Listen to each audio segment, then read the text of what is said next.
par Julien Courbet. Une mission, débusquer les escroqueries et rendre votre quotidien plus simple. L'aventure Pékin Express bascule dans un autre monde. Deuxième étape de Pékin Express. Moins 40 degrés. Les plaines, elles sont à perte de vue. Je sais pas si on s'arrêtait au bon endroit, Marianne. Allez. C'est l'enfer. Je voulais de l'aventure, là on l'a.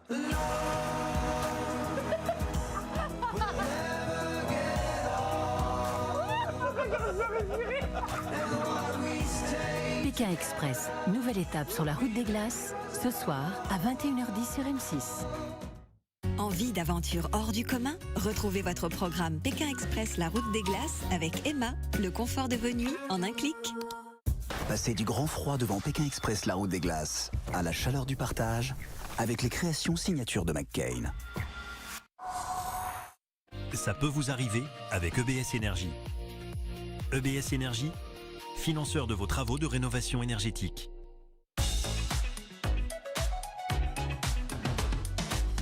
Vous avez un problème et vous ne savez plus quoi faire. Une équipe est là pour passer l'appel qui peut tout changer. Depuis 25 ans, cette équipe, c'est Ça peut vous arriver sur RTL. C'est parti, mesdames et messieurs. Nous sommes là pour vous aider. Nous avons des cas inédits à régler. Nous avons Hervé Pouchol qui est avec nous. Bonjour Hervé. Bonjour Hervé, Julien. vous allez vous occuper du cas d'Alexandra. Absolument, Alexandra a prêté de l'argent à son compagnon sans savoir qu'il menait une double vie. Elle n'a pas remboursé. Bon, alors ça, la double vie, peu importe. Il devait de l'argent, c'est surtout ça qu'il doit rembourser. Anaïs est avec nous et c'est vous, Malora, qui allez vous occuper d'Anaïs. Oui, Anaïs, elle découvre que sa voiture a été vendue avec un compteur trafiqué. Très bien, et pas qu'un peu. Il y en avait pour combien à peu près de kilomètres, Anaïs, à la louche? En fait, je l'ai achetée, elle avait 172 000 et lors de l'expertise en 2022, elle avait 245 000. Mais est-ce que l'on ne serait pas tombé sur le David Copperfield du kilométrage? Bonjour, monsieur Bernard Sabat, vous allez vous occuper de Geneviève. Bonjour Julien, oui, une plaque d'égout se détache alors qu'elle roule dessus. Sa voiture est fichue. Oui, c'est de Geneviève dont il parlait, hein, évidemment, et non pas de maître de Comont qui vient en escroc notoire de s'installer en catimitié alors qu'il était en retard, pensant qu'on l'avait pas vu arriver en retard. Tout le monde l'a vu, mais c'est pas grave, il est là au moment où je lui donne la parole, c'est le principal. Exactement. À quoi ça sert d'arriver en avance? Maître de Comont est donc là pour parler PV radio, PV radar Et plaque d'égout. À ses côtés, la grande avocate, car maître dans quoi? On peut le dire, il y a avocat et avocat. Évidemment. Il y a l'avocat de base qui est sympa, qui fait bien son job, mais il y a le grand avocat dont vous faites maître dans quoi du barreau de Paris. Merci. Évidemment, le jour des courses, vendredi, samedi, Olivier Dauvert nous apprendra à bien consommer, à décrypter les étiquettes. Êtes-vous un bon consommateur ou un pigeon? C'est ce que nous allons savoir. Je propose que l'on démarre avec Alexandra Stan. Si vous avez quelque chose à dire, dites-le maintenant ou taisez-vous à jamais. Eh bien, il se trouve que j'ai quelque chose à dire, Julien. Oui, nous allons démarrer par le cas d'Alexandra, mais je voudrais juste vous faire réécouter un petit extrait d'une émission que nous avons enregistrée il y a de ça quelques semaines. Souvenez-vous, il y a un problème de toiture avec des ardoises qui n'étaient pas en bon état. Et Pascal Normand, souvenez-vous, notre journaliste, avait été un peu sali directement à l'antenne par le vendeur d'ardoises. Je vous propose de réécouter un extrait tout de suite. Donc moi, je n'étais pas au courant de ça hier. C'est bien dommage que votre journaliste n'ait pas demandé à me voir, parce qu'en plus, j'étais présent. Non, mais là, il va falloir que ce monsieur arrête de dire des sottises, tout directeur qu'il est, parce que là, ça commence sérieusement à m'agacer. J'ai passé 1h30 à l'accueil. Je suis allé voir votre vendeur sur la gauche du magasin, qui a des tatouages, qui a passé 20 minutes à incendier l'émission, et Julien Courbet, en expliquant que Julien Courbet était là pour faire du buzz. Je vais voir votre secrétaire. Bonjour madame. Est-ce que le directeur est là? Non, il n'est pas là. Madame Auger, elle est là? Non, il n'est pas là. Il faut attendre. J'attends 1h30. Je vois Madame Auger. Madame Auger me dit: oh, Monsieur Yvon a 68 ans. Je viens d'être en CDI. Nous sommes navrés. Nous allons tout rembourser. Donc maintenant, ça suffit. Alors, et en plus, je crois qu'il était, je me rappelle bien, au fond du bureau. Il n'était pas très loin en plus, ce monsieur en question. Oui, tout à fait. Eh bien, si je vous passe cet extrait, c'est parce que nous allons revenir sur cette histoire ce matin avec Pascal Normand. Il y a du nouveau. Ce sera dans une grosse demi-heure sur RTL. Écoutez, il est toujours vivant, ceci étant dit, Pascal Normand, parce que il est toujours vivant, toujours là, toujours debout, toujours la banane. On est un petit peu en hypertension là. Bon, allez, on attaque le premier cas. Voici notre première mission. Dites-moi, Stan, qu'on n'avait pas eu de compteur trafiqué. Ça faisait un petit moment et vous verrez que il y a un vendeur évidemment qui est impliqué dans l'histoire, mais également un contrôle technique. Vous êtes maître parce que vous maîtrisez parfaitement l'art de nous aider à détecter les pièges dans les étiquettes. Vous êtes un artiste, vous retombez toujours sur vos pattes. Oui, ou sur celles des autres parfois. Allons-y. Une petite question. Alors, Oriane qui me dit, lorsqu'un commerçant vend sur une application anti-gaspi comme Too Good To Go, je pense que tout le monde maintenant connaît Too Good To Go, donc c'est des paniers qui sont vendus beaucoup moins cher que le prix des produits en rayon parce qu'ils arrivent en fin de vie commerciale, ils sont prêts à être jetés, j'allais dire. Et donc, quand ce commerçant indique une valeur sur le panier de 10 € qu'il vous vend à 5 €, est-ce qu'il est obligé de dire la vérité sur la valeur théorique du produit qu'il a mis dans le panier? C'est-à-dire, en gros, est-ce qu'il n'a pas la tentation d'un peu exagérer le montant des produits qu'il a mis?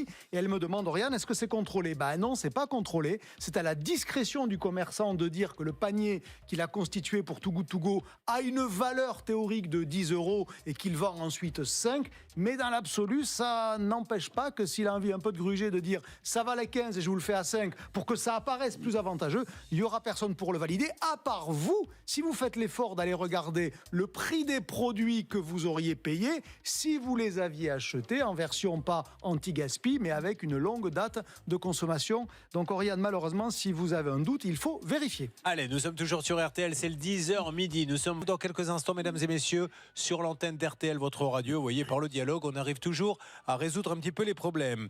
Anaïs, qui travaille en hypermarché, et ben voilà, ça c'est pour failloter avec vous, du côté du Pas-de-Calais. Et l'histoire d'un compteur de voitures trafiquées, ça c'est quand même assez exceptionnel. Et c'est à suivre sur RTL. Et en ce vendredi, nous continuons nos différents cas. Vous avez un problème, vous ne savez plus quoi faire. Une équipe est là pour passer l'appel qui peut tout changer. Cette équipe, vous le savez, ça peut vous arriver sur RTL. Et dans le cas d'Alexandra, elle est en train d'envoyer un mail à ce monsieur pour que les choses rentrent dans l'ordre avec un échéancier qui a été proposé. Je crois qu'Hervé est toujours en ligne d'ailleurs avec ce monsieur. Ça a l'air de bien se passer, donc laissons-les avancer. Je vous propose, car je viens de voir le rayon de soleil radiophonique s'installer. Madame Johanna Boubaker est avec nous. Ça va, Johanna? Ça va très bien, Julien, merci beaucoup. On rappelle que chaque vendredi, on essaie de vous occuper et on a trouvé cette rubrique très sympa qui consiste à nous donner les arnaques de la semaine. Alors, c'est des arnaques qui ont souvent lieu en région. Vous les retrouvez notamment dans la presse locale et vous nous les expliquez de manière à ce que nos auditeurs d'RTL ne se fassent pas avoir. Attention, première arnaque. Johanna. Cette semaine, c'est un auditeur qui nous a envoyé un mail directement dans notre boîte mail, nous informant qu'il avait reçu un courrier dans sa boîte aux lettres provenant peut-être d'M6 Boutique, l'informant qu'il avait été sélectionné parmi plein de chanceux pour gagner plus de 3 000 € par mois pendant 25 ans. Pour cela, il devait appeler un numéro qui se trouvait sur son papier et donner tous les numéros gagnants, en fait, pour savoir si il avait été vraiment ce chanceux, qu'il avait été le fameux, qui faisait partie de ce groupe de personnes pour gagner plein d'argent par mois. J'ai moi-même appelé ce numéro surtaxé pour savoir si j'étais devenue riche ou pas. Et alors? Je vous laisse écouter. Merci d'avoir patienté. Alors, j'ai une excellente nouvelle pour vous. Ah. Oui. Vous avez été sélectionné dans un groupe privé de Julien Lepers pour jouer à l'Euro-Million. Est-ce que vous connaissez l'Euro-Million? Oui, je connais l'Euro-Million. Eh bien, écoutez, là, vous avez été sélectionné pour jouer 100 grilles par tirage. 100 grilles le mardi, 100 grilles le vendredi. On est à 200 grilles par semaine, 800 grilles par mois. Je ne sais pas si vous vous rendez compte, mais c'est énorme. Mais comment ça se passe du coup? Alors, ce qui est dingue, j'ai entendu Julien Lepers. Exactement, en fait, elle nous dit que Euromillion est désormais présenté par Julien Lepers. J'étais à deux doigts de demander si c'était pas Julien Courbet finalement, mais bon, j'ai pas demandé. Ensuite... Mais surtout que Julien Lepers, ça n'a rien à voir. Rien à voir du tout. C'est Jean-Pierre Foucault, il y a Christophe Beaugrand, enfin c'est sur TF1 d'ailleurs, il y a pas de honte à le dire. Rien du tout. Ah ouais, d'accord. Exactement. Et ensuite, elle me dit, bon, pour recevoir ces lots, en revanche, il va falloir quand même souscrire à un abonnement de 56 € par mois. Donc, elle me demande très rapidement mon IBAN. Je n'ai pas donné mon IBAN en disant que je ne le trouvais pas. En fait, cet IBAN permet d'avoir un abonnement et de recevoir ces grilles, ces 800 grilles par mois qui vous permet de participer et d'avoir la chance de gagner. Malheureusement... Non, mais ce qui est fabuleux, excusez-moi, dans l'arnaque, c'est qu'en fait, vous n'avez jamais reçu le mail, vous. Moi, j'ai jamais reçu le mail, mais j'ai pris les numéros. Vous avez appelé, on vous dit bravo. Ouais, vous avez été sélectionné alors qu'elle l'a jamais reçu, ce qui prouve bien qu'ils sont prêts à dire n'importe quoi. Oui, elle m'a demandé ma date de naissance pour vérifier mon identité. Moi, la date de naissance de l'auditeur, je ne la connaissais pas. Donc, j'ai donné une date de naissance au pif. Et pourtant, elle m'a donné toutes les informations et m'a dit de vite la rappeler pour pouvoir avoir cet abonnement. Alors, c'est le même principe que cette grande assurance qui est au cœur de ce qui est peut-être la plus grande arnaque de ces 20 dernières années, où on vous fait des prélèvements. Vous savez, vous avez le droit à une petite assurance pour votre portable à 10 € par mois. Et en fait, ils vous prennent 13 fois 10 € dans le mois. Et le mois d'après, 27, 34, 45. Là, vous auriez donné l'IBAN, mais ils auraient pu vous saigner. Elle est dingue, cette histoire. Et accessoirement, c'est une double arnaque, parce qu'il y a celui qui va donner ses coordonnées bancaires qui va se faire plumer, et la Française des Jeux, dont on a usurpé la mécanique et qui pourrait très bien se dire, mais pour qui je passe? Parce qu'en réalité, 50 € pour 800 grilles, ça va pas du tout. Une grille, je crois que c'est 2,50 € ou 3,50 €. Donc vous imaginez, même la Française des Jeux est lésée. Et M6 Boutique, parce qu'ils disent n'importe quoi. Il y a M6 Boutique, la Française des Jeux, l'ONU, les casques bleus. Oui, il y a un logo. Tout ce qui peut paraître un peu sérieux fait que ça marche. Mais ils n'ont pas mis, ça peut vous arriver, vous avez vu. Bah non, puisque c'est bien ça l'explication. Pas sérieux. Bon, merci, attention, c'était la première arnaque. Une arnaque peut toujours en cacher une autre. Johanna, la deuxième. On vous parle de l'arnaque aux prothèses auditives. Ça revient. Des personnes âgées, généralement, sont appelées pour se faire démarcher, pour faire des tests auditifs pour les prothèses. On leur propose de leur renvoyer des prothèses auditives pas du tout adaptées à leur pathologie, évidemment. Parfois, des personnes se déplacent ensuite chez elles. Parfois, le test est fait directement par téléphone. Donc, les personnes font confiance. Elles ne sont absolument pas envoyées par l'assurance maladie. Et surtout, les fraudeurs en profitent pour récupérer le remboursement promis par l'assurance maladie, qui est de 1 900 € pour les prothèses auditives. Les personnes n'avancent rien, donc elles n'ont pas conscience d'être arnaquées. Malheureusement, elles ne reçoivent soit jamais leur prothèse, soit... Et comment ils font pour toucher alors l'argent de l'assurance maladie? Je comprends pas. Et ben en fait, c'est eux-mêmes, vu qu'ils se font passer pour... ils font eux-mêmes le dossier? Exactement, ils constituent eux-mêmes le dossier, ils envoient tout. Évidemment, ça ne fonctionne pas comme ça. Il faut normalement une ordonnance par un ORL. On ne peut pas donner de l'argent directement. Et on doit tester les prothèses auditives pendant 30 jours, normalement, pour savoir si ça nous convient ou pas. Qu'est-ce que vous en pensez, Bernard? Voilà, bien sûr. Et le petit conseil que l'on peut donner, c'est d'aller chez son opticien, puisque désormais, quasiment toutes les enseignes d'optique, les Chris, les Atoll... Mais enfin, on peut aussi aller chez un spécialiste... Oui, mais ce que je veux vous dire par là, c'est que là, c'est des boutiques qui ont pignon sur rue, que l'on connaît... On peut aussi aller chez Audica qui ne fait pas de lunettes. Oui, bien sûr, et qui ont des activités d'audioprothèse. Et donc, en réalité, vous avez plus souvent des opticiens que des audioprothésistes. Test par téléphone. Mais là, mais ça ni queue ni tête. Allez-y, Johanna. Si vous recevez le mail « Bonjour, pervers, j'ai envoyé ce message depuis votre messagerie Microsoft. » Alors là, je suis pas content parce que Geneviève se marre et se dit, tiens, elle a mis le doigt dans le mille. Alors, bon, regardons. Vous pensez que je suis un pervers, Geneviève? Vous n'en avez pas la tête, mais il faut se méfier de tout le monde. Oh là là là là là. Si vous arrivez ici... vous aider. Alors, allez-y, Johanna. Eh bien, si vous avez reçu ce mail directement depuis votre messagerie, attention, pas de panique, c'est évidemment une arnaque, c'est une nouvelle vague. Ce mail est envoyé directement par votre propre messagerie. Donc on a l'impression que c'est vous qui m'avez envoyé un mail en disant « Attention, j'ai récupéré toutes les données, j'ai installé un logiciel dans ton téléphone ou dans ton ordinateur et j'ai pu récupérer tous les messages et les contenus, notamment des photos et des vidéos très intimes. » Voilà, j'ai moi-même reçu ce mail, j'ai évidemment pas répondu, car derrière on nous demande une rançon de 1 200 € en crypto-monnaie. Et si on ne paye pas, on vous promet d'avertir votre famille, votre employeur, etc. Il y a une grosse vague de mails qui a été envoyée ces derniers jours. Donc attention, ne cliquez pas ou changez votre mot de passe. Mais franchement, il m'arrivait un truc comme ça que je décidais de payer. Je la trouve où, la crypto-monnaie? C'est à la banque? On va à la banque, on dit payer en crypto-monnaie? Comment ça se passe dans ces cas-là? Non, sur Internet. Non, c'est sur Internet. Il faut acheter de la crypto-monnaie sur Internet. C'est trop compliqué. Autant qu'ils publient mes photos. Allez, on se retrouve dans quelques instants sur l'antenne d'RTL, mesdames et messieurs, avec Anaïs et le compteur trafiqué. Autrement dit, maître de Comont entre en piste.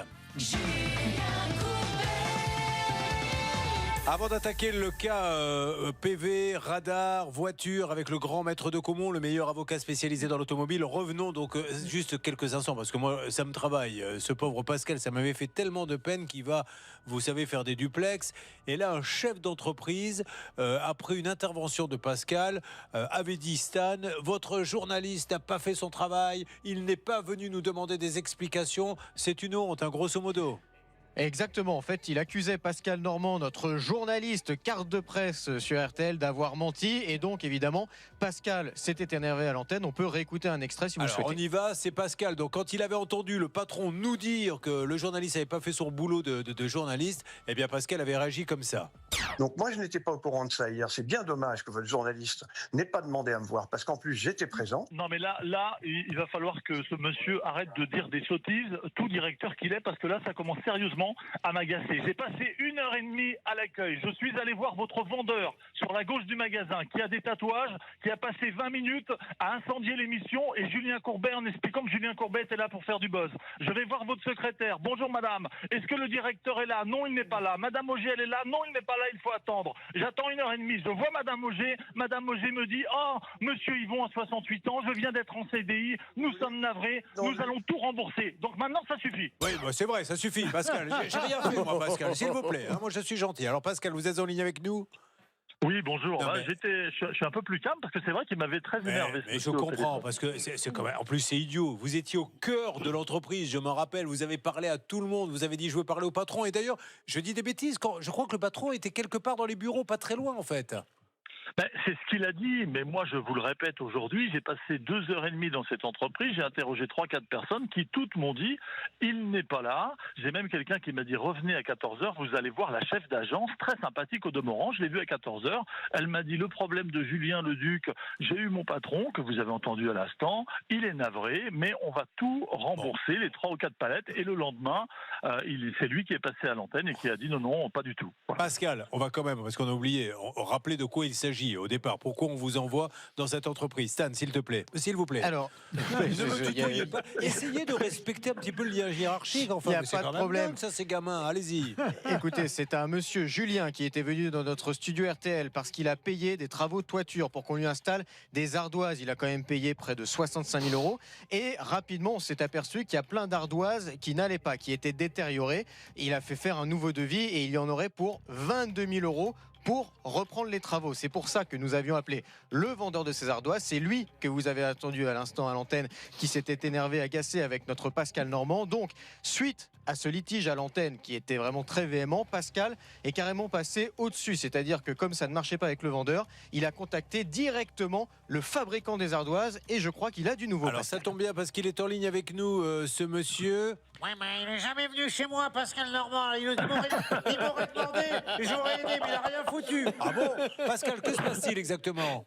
Ah, vous voulez vraiment m'énerver? Alors, je suis dans les meilleures dispositions. Alors, je remercie Julien Leduc qui est à mes côtés. Vous pourrez l'interroger dans un instant si vous le souhaitez. Et puis surtout, je tiens à remercier l'entreprise Ratchek parce que son gérant, le directeur commercial Europe de l'Ouest, Karsten Freit, il est venu spécialement d'Allemagne et de Cologne. Il est tout simplement propriétaire des carrières, 5 ou 6 carrières en Espagne. Il a voulu constater, alors que le fournisseur qui est à 15 bornes n'a même pas fait une seule fois le déplacement. Bonjour Karsten, vous avez constaté comme nous les dégâts. Qu'est-ce que vous pouvez nous dire aujourd'hui sur RTL? Oui, bonjour. Donc franchement, pour la société Ratchek, la question de résoudre les SAV, c'est hyper important. Parce que nous, on travaille dans l'ardoise naturelle, qui est un schiste, donc vraiment un produit naturel. Dans les SAV, ça c'est pour nous, pour notre stratégie, ça c'est très important de les résoudre. Donc effectivement, aujourd'hui, on été très bien reçus, donc en calme, heureusement en calme, mais il n'y a pas de raison pourquoi non. Et donc on constate vraiment malheureusement qu'il y a quelques ardoises qui sont malheureusement attaquées par ce phénomène de rouille.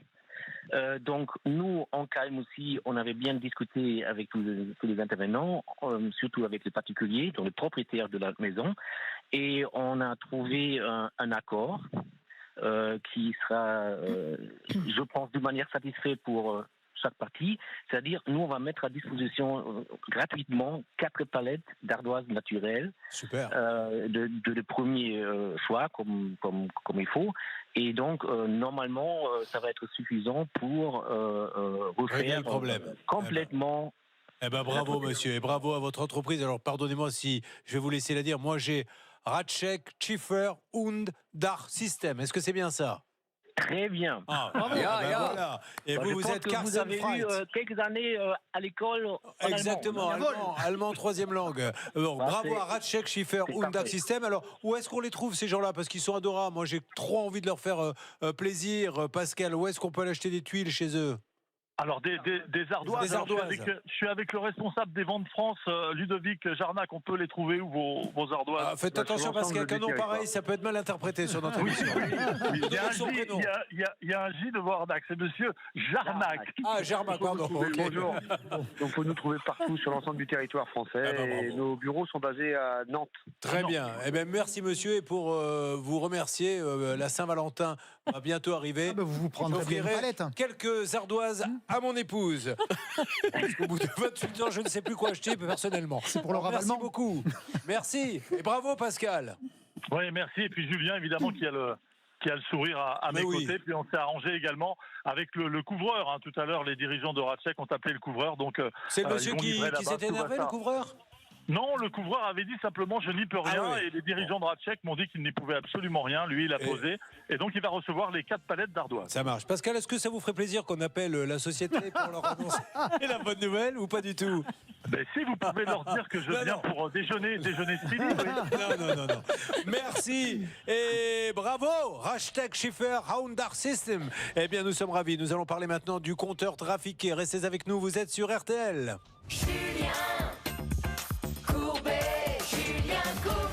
Allez, quand on a un problème et qu'on ne sait plus quoi faire, on appelle Maître de Caumont. S'il s'agit de voitures, de PV, de radars et de compteurs trafiqués, c'est notre nouvelle mission. Anaïs, soyez la bienvenue. Donc Anaïs travaille dans un hyper. Laissez-moi deviner. Je vous regarde et je le dis aux auditeurs d'RTL. Vous avez un profil d'accord. Laissez-moi voir vos yeux. Oui, je m'en doutais. Vous travaillez donc chez Leclerc. C'est ça. Voilà. Mais là, tout le monde est mouché parce que je ne le savais pas. Parce que moi-même, je n'arrive pas, après 35 ans d'expérience dans ce métier, à reconnaître chez qui travaillent les caissiers et les caissières. Qu'est-ce que je fais là, m'ennuyer alors qu'avec une petite caravane sur une place, je ferai de la voyance et je gagnerai 2 fois plus, Geneviève. Bon, allez, Anaïs, racontez-moi un petit peu. Donc, vous avez 2 enfants. Oui. Je le sais parce que je le vois également à votre visage qu'il s'agit d'un garçon et d'une fille. C'est ça. Voilà. Mais non, mais allez-y. Quel talent, quel talent. Ils ont quel âge pour voir, Julien? Écoutez, ça, c'est peut-être un petit peu ma faiblesse dans mon métier. Mais je dirais qu'il y en a un qui doit avoir aux alentours de 10 ans, 19, 10, 12, combien? 11. 11, voilà. Ouais, pas mal. Et par contre, l'autre est plus petit, j'irais plutôt sur 4 ans, 3 ans, peut-être 4. 3 ans, c'est 3 ans. ça. Ah ben voilà, c'est tout. C'est un sans faute. Bien sûr. Le studio. Merci aux 2 escrocs qui, dans l'oreillette, m'ont soufflé les réponses.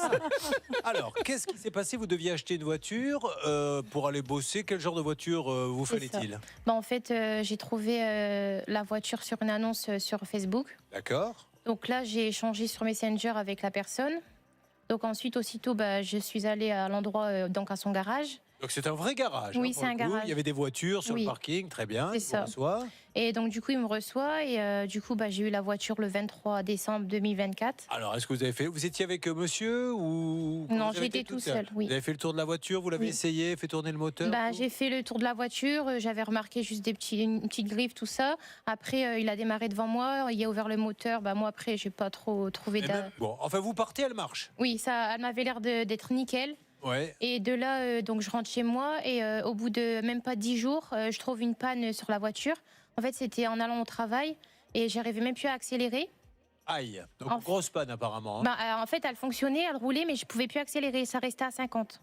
Ah, ça vous permet d'être prudente, mais non, mais c'est vrai, au moins on est sûr de ne pas avoir d'histoire. Mais elle montait les côtes, elle n'avait plus de puissance. Non, elle n'avait plus de puissance. Donc qu'est-ce que c'est? C'est des grosses pannes, ça rentrez pas, ne nous sortez pas des tuyaux, des valves et compagnie. Je vous connais, Maître de Caumont, mais ça sent la grosse panne, on est bien d'accord? Ça sent quelque chose d'important, d'autant plus qu'un voyant, d'après l'étude des codes de la voiture, annonçait qu'il y avait un risque de casse moteur. Ah oui, d'accord. C'est souvent que les fabricants dramatise un peu la situation pour que surtout vous alliez pas plus loin et que vous alliez vite chez le garagiste, chez le concessionnaire.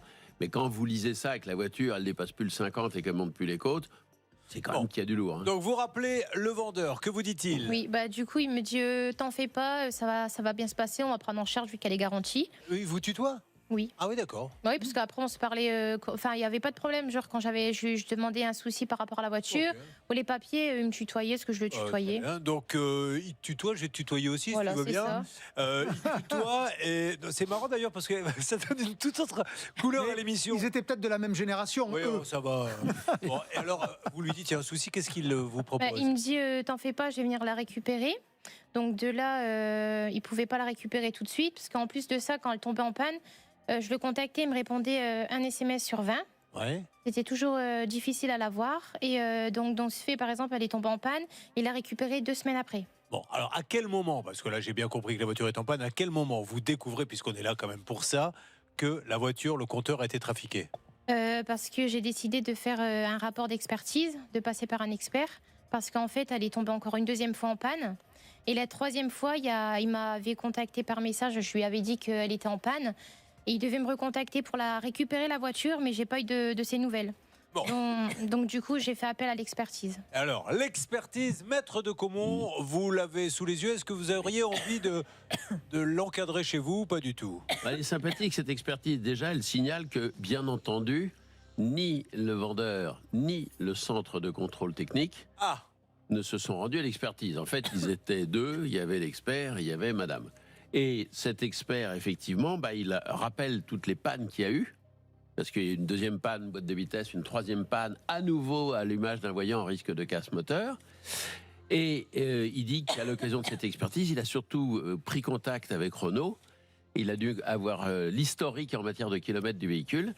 Et là, effectivement, c'est assez surprenant de voir que le véhicule l'aviez rajeuni 80 000 km. 80 000 km. Est-ce que vous voulez un verre d'eau? On vous l'a donné? Très bien. Sinon, bon, parfait. Alors, l'expert, qu'est-ce qu'il conclut? Il dit, gros problème. Il dit, comme vous dites très bien, avec votre accent allemand inimitable, Julien, qu'il y a un très gros problème et que c'est du coup parfaitement légitime de vouloir l'annulation de la vente, parce qu'il y a manifestement une tromperie sur le compteur. Alors, est-ce que la loi stipule que si on me vend un véhicule qui est censé avoir 100 000 et qui en a en fait 180 000, j'ai le droit de dire on casse la vente? Il y a une jurisprudence très claire là-dessus. C'est une tromperie sur une qualité substantielle qui est directement liée à l'acquisition. Vous vous doutez bien que si on avait dit à Anaïs, la voiture, elle n'a pas 178 000, elle en a 245 000, elle aurait peut-être mis un petit peu moins cher, c'est le moins qu'on puisse dire. Bon, alors on va appeler dans quelques instants, parce qu'Anaïs, là pour le coup, vous l'avez mauvaise. Combien l'avez-vous payé cette voiture? 4 490. Bon, 4 490. Dans quelques instants, vous allez nous dire comment a réagi le garage quand vous lui avez annoncé que la voiture avait un compteur trafiqué, et nous l'appelons. Alors ça risque d'être un peu rock'n'roll, mais Stan,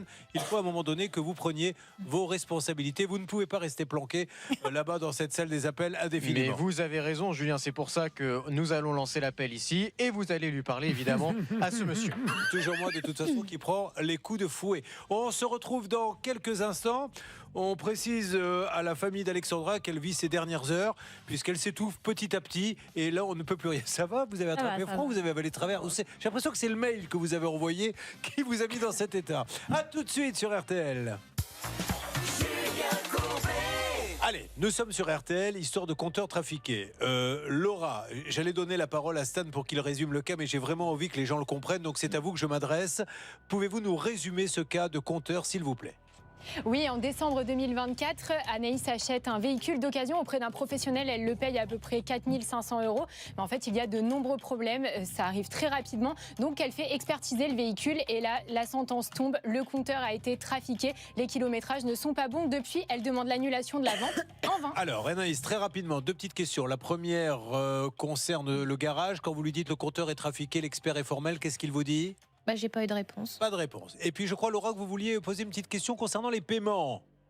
Oui, sur les paiements, je crois, Anaïs, que ça a été fait en 3 virements, non pas sur le compte de la société, non pas sur le compte du gérant, mais de son associé, je crois. Oui, et là, c'est c'est grave. Alors, directement sur le compte d'un associé? Oui. Bon, alors, il y en a quand même un qui a été fait pour le garage et 2 pour l'associé, c'est ça? En fait, quand je suis allée pour payer, donc il y avait le gérant du garage plus son associé. Et du coup, il m'a dit, tu peux faire un virement instantané sur le. C'était son collègue. Il m'a dit, je te donne mon RIB et tu me fais le virement. Les 3, c'est sur le compte de l'associé. Donc c'est un compte personnel. Oui. C'est pas un compte de société. Bon, on va appeler puis vous lui donnerez la parole. Alors encore une fois, hein, comme je vous le dis à chaque fois, quand vous rentrez dans une concession Citroën, Peugeot, Toyota, est-ce que vous imaginez dans la grande concession le chef des ventes dire bonjour monsieur, vous prenez la voiture, très bien. Est-ce que vous pourriez, s'il vous plaît, faire les virements au nom de Janine qui est à côté? Je vous expliquerai. Est-ce que vous pensez une seconde que ça peut arriver? Eh bien, ça n'arrive pas. Et c'est pour ça qu'on n'a jamais de concession en ligne de marque. Voilà. Allez, on appelle. C'est parti, c'est lancé. Qui fait l'appel? C'est vous, Hervé? C'est Bernard. Ah, c'est Bernard. Je croyais que c'était notre spécialiste voiture, Hervé, qui allait le faire. Voilà. Quand vous me dites ça va mieux, Alexandra, je commence à m'inquiéter car je trouve, moi, que c'est de pire en pire. Mais vous tenez le coup. Et c'est tant mieux. C'est parti. Nous appelons du côté de Roubaix, où se trouve ce vendeur. Donc, votre appel a été transféré. Dommage. Donc on coupe. Donc on va réessayer peut-être par. J'ai pas l'impression qu'on ait un autre numéro. Donc je vous laisse avancer. Juste une petite question rapide, s'il vous plaît, maître de Caumont. Oui. Le contrôle technique, vous lui voyez une responsabilité ou pas du tout? Bah écoutez, il a eu la prudence, si j'ose dire, de ne pas se prononcer sur le kilométrage. Il a mis la formule kilométrage non vérifiable. Alors ça, votre conseil, c'est je fuis? Bah écoutez, ça veut pas forcément dire qu'il y a une magouille. Ça veut dire que à son niveau, dans le groupe dont il est franchisé, on n'a pas de traces de précédent contrôle technique. Mais ça veut peut-être dire qu'il faut faire d'autres vérifications et de ne pas se lancer. Ça peut inciter à être prudent et à essayer, je dis bien essayer d'obtenir auprès du fabricant, là en l'occurrence c'était Renault je crois, des précisions qu'on ne vous donnera pas forcément toujours. Avec l'expert ça a marché. Mais Anaïs, vous avez eu une facture, etc. En fait, quand j'ai acheté la voiture, il m'a fait la facture. C'est écrit juste total 4490. Mais il n'y a pas de nom de boîte? Si. Ah, il y a quand même le nom oui, d'une boîte. avec le tampon et la signature. Allez, ça marche, on avance. Alors, le temps que ça se décante, Olivier Dauvert, je vais vous donner la parole, mais vous essayez celle des appels de m'avoir ce garage. Hein. C'est parti. Jour des courses le samedi, est-ce qu'on est des bons consommateurs ou des pigeons? Olivier Dauvert nous répond.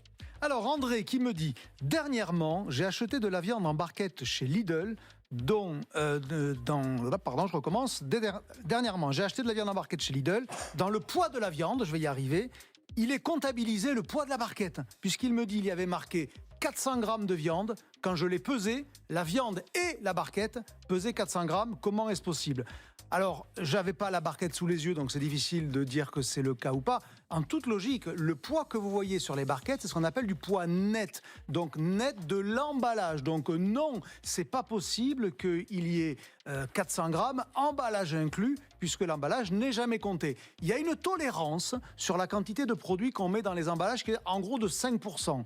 Donc en gros, 400 grammes, 5%, ça fait 20 grammes. Donc ça veut dire qu'ils avaient peut-être mis 380 grammes de viande et il y avait les 20 grammes d'emballage, mais on devrait trouver autant de situations où il y en a plus que les 400 grammes pile, puisque c'est une tolérance qui peut aller dans un sens comme dans l'autre, parce que les machines ne peuvent pas régler au milligrammes de viande qu'elles mettent dans les barquettes. Donc non, ce n'est pas normal s'il a vu ça. Dans ces cas-là, il le ramène au magasin, c'est pas plus compliqué que ça, et on lui remboursera.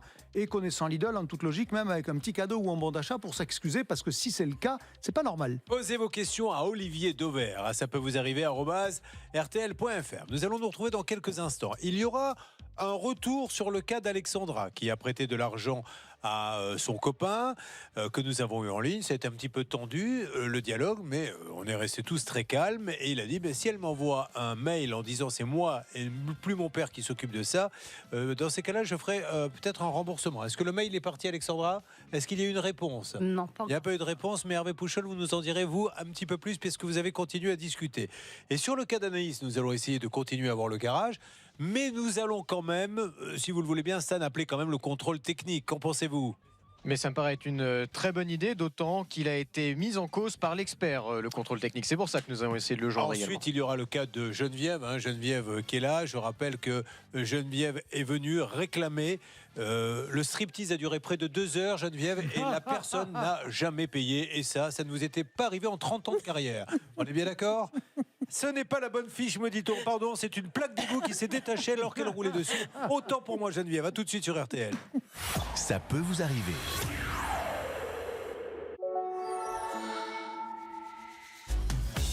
vous avez un problème, vous ne savez plus quoi faire. Une équipe est là pour passer l'appel qui peut tout changer. Cette équipe en ce vendredi, c'est Ça peut vous arriver sur RTL. Nous sommes sur le cas d'Anaïs. Laura, Anaïs qui a acheté une voiture avec un compteur trafiqué. Rapidement les tenants, les aboutissants, car nous essayons d'avoir le garage, mais aussi le contrôle technique. Oui, elle a acheté en décembre 2024 un véhicule à un professionnel. Elle l'a payé 4 500 €. Il y a eu plein de problèmes très rapidement et un expert a conclu que le compteur était trafiqué. Le kilométrage n'était pas bon. Elle demande l'annulation de la vente, mais rien ne se passe. Le contrôle technique est en ligne apparemment. Stan, Hervé est en train de me le connecter. C'est parti. Je vous le passe. Allô. Bonjour. Oui, bonjour monsieur. Alors je me présente, vous allez être un peu surpris, c'est Julien Courbet. L'émission Ça peut vous arriver sur RTL. Ouais. Alors on est en train d'aider une jeune femme qui a acheté une voiture dans un garage qui se trouve à Roubaix. Et vous avez fait le contrôle technique. Il se trouve que la voiture en question a un compteur un peu trafiqué d'une petite centaine de milliers de kilomètres, 90 000 apparemment. On voulait savoir si vous aviez pu noter quelque chose quand vous avez pu... non, le véhicule est passé à 172 000. J'ai pas entendu, monsieur. Je vous écoute. Le véhicule est passé à 172 218. Après, j'ai pas forcément de... Ah, donc il est passé avec le bon kilométrage, c'est ce que je comprends. C'est ça? C'est ce qui est écrit. Non, mais juste, monsieur, j'essaie de remonter un petit peu le fil. Donc, non, je comprends, oui. Au contrôle technique, il y avait le bon kilométrage. Donc, c'est après le contrôle technique que le compteur a... Non. Ah non, alors allez-y, madame. C'est la cliente qui parle, allez-y. Quand le contrôle technique a eu lieu, la voiture elle avait 172 000, mais après, il y a une historique sur la voiture. Oui. Qu'elle avait déjà 245 000. Ah oui, donc vous n'avez pas vu qu'elle avait 245 000, monsieur, c'est ça? Ben non, moi, j'ai pas vu qu'elle avait 245 000. Après, si c'est un historique, moi, personnellement, j'ai écrit ce qu'il y avait au compteur. Après, je ne sais pas ce qu'il y a eu avant le véhicule. Alors, ou pas. monsieur, la question, elle n'est pas là. Je passe la parole, vous allez comprendre. Mais il n'y a rien de grave, hein, monsieur, rassurez-vous, j'essaie juste de comprendre. Ouais, je comprends. La parole à l'avocat spécialisé en automobile, maître de Caumont. Oui, bonjour monsieur. Juste une question sur le procès-verbal que j'ai sous les yeux. Il est mentionné que le contrôle de cohérence du kilométrage avec les kilométrages relevés lors des contrôles techniques précédents n'a pas été réalisé. Il y a une raison pour cela, vous savez? C'est normal, c'est un véhicule étranger, monsieur. Un véhicule étranger. Donc vous ne pouviez pas, vous n'aviez pas la base de données vous permettant de vérifier le kilométrage. Oui, le véhicule a été présenté en véhicule belge, en fait. Avec une carte grise belge. D'accord, avec une carte grise belge, donc on ne peut pas vérifier. Eh ben, c'est super, on en sait plus grâce à vous. Merci, monsieur. Bonne journée. Stan, alors attendez, juste une seconde. Oui, Stan. Juste, si je peux me permettre, monsieur, je parle sous le contrôle de maître de Caumont, mais sur l'expertise, il est noté quand même que vous avez une certaine responsabilité, puisque, je vous lis la phrase, la responsabilité du centre contrôle technique est clairement engagée, car compte tenu des dommages sur les freins arrière et sur le ressort arrière droit, le véhicule n'aurait jamais dû passer le contrôle technique, mais nous allons pouvoir en parler aussi avec le vendeur Malik, qui est en ligne avec nous. Malik, bonjour. Malik? Oui, allô? Alors, Malik, bonjour. Malik, vous allez être un peu surpris. C'est Julien Courbet, la radio RTL. Oui. Je suis en train de faire mon émission, désolé de vous déranger. Je suis avec Anaïs Calon. Anaïs, pouvez-vous dire bonjour à Malik? Bonjour. Pourquoi êtes-vous dans le studio RTL, s'il vous plaît, madame? Je suis venue ici par rapport à mon kilométrage qui n'a pas été le même lors de l'achat de la voiture. La Renault Mégane. Donc, grosso modo, quand elle a acheté la voiture, elle avait 172 000 km, mais il s'avère après expertise qu'elle en a 90 000 de plus. Il a raccroché? Il a raccroché. C'est lui qui a raccroché, alors on le rappelle. Donc c'est As Service, c'était Malik Toual que nous avions, à qui j'ai essayé de donner la parole gentiment, mais visiblement, dès qu'on parle de kilométrage, évidemment, là il ne répond pas. Donc je vais lui laisser un message. Et après, si monsieur du contrôle technique peut essayer de vous répondre à la question qu'a posée Stan, ça serait formidable. Il a raccroché aussi, malheureusement. Alors on a... Allô. Alors, Malik, ça a raccroché, c'est pas une blague, c'est Julien Courbet. Oui, non, il n'y a pas de souci. Alors, parce que j'étais un peu occupé, dites-moi tout. C'est quand même un peu grave. Comme on est sur RTL, monsieur, dans une émission qui est écoutée par beaucoup de monde et qu'on a une dame qui a acheté une voiture avec un compteur trafiqué, on voulait vous appeler pour pas qu'elle dise de bêtises. Donc, c'est la femme... Allez-y. Alors, elle a acheté une Renault Mégane chez vous, chez As Service, et apparemment, la voiture a 90 000 km de plus. Bah écoutez, après, nous, quand on achète les véhicules, on fait quand même, on se renseigne un peu sur le pédigré du véhicule, mais ça après. Donc pour vous c'est normal qu'on achète. Non, je dis pas que c'est normal, mais bon. Alors 70 000 km de plus. Souci auparavant. Quoi. Alors après elle veut maintenant, elle dit j'aurais su qu'il y avait 70 000 km de plus, je l'aurais pas acheté. Il y a un deuxième petit souci, Malik, elle a acheté à As Service, on est bien d'accord la voiture? C'est le nom de votre boîte. Oui, on rappelle une nouvelle fois. Peut-être que ce monsieur sentait que les questions allaient devenir de plus en plus compliquées, je n'en sais rien. Mais il nous a répondu une deuxième fois, tantôt une troisième. Parce que j'ai entendu quand même « allez ». Et ce « allez » me laisse croire que le dialogue a coupé court. On lui laisse un message. Oui, c'est bien ce que je pensais. Votre appel a été transféré vers la messagerie. La personne que... Alors là, maintenant, il prend plus. Ah oui, oh là! Ça coupe. Bon, alors, on aurait demandé à Malik Doual de As Service, alors, comme c'est à Roubaix, qu'il n'y ait pas de confusion, pourquoi les virements ont été faits au nom de Lounas? On a le nom de ce monsieur parce que j'ai que Lounas, moi. Non, j'ai que Lounas. Mais vous marquez Lounas sur le... Oui. Que Lounas? En fait, sur le virement bancaire, il m'a dit son nom c'était Lounas et après il m'a donné son IBAN, c'est tout. Bon, alors, ok, c'est parti pour Lounas. Donc, on lance un appel à Lounas. Si vous écoutez cette émission et que vous avez quelque chose à voir avec un service, visiblement oui.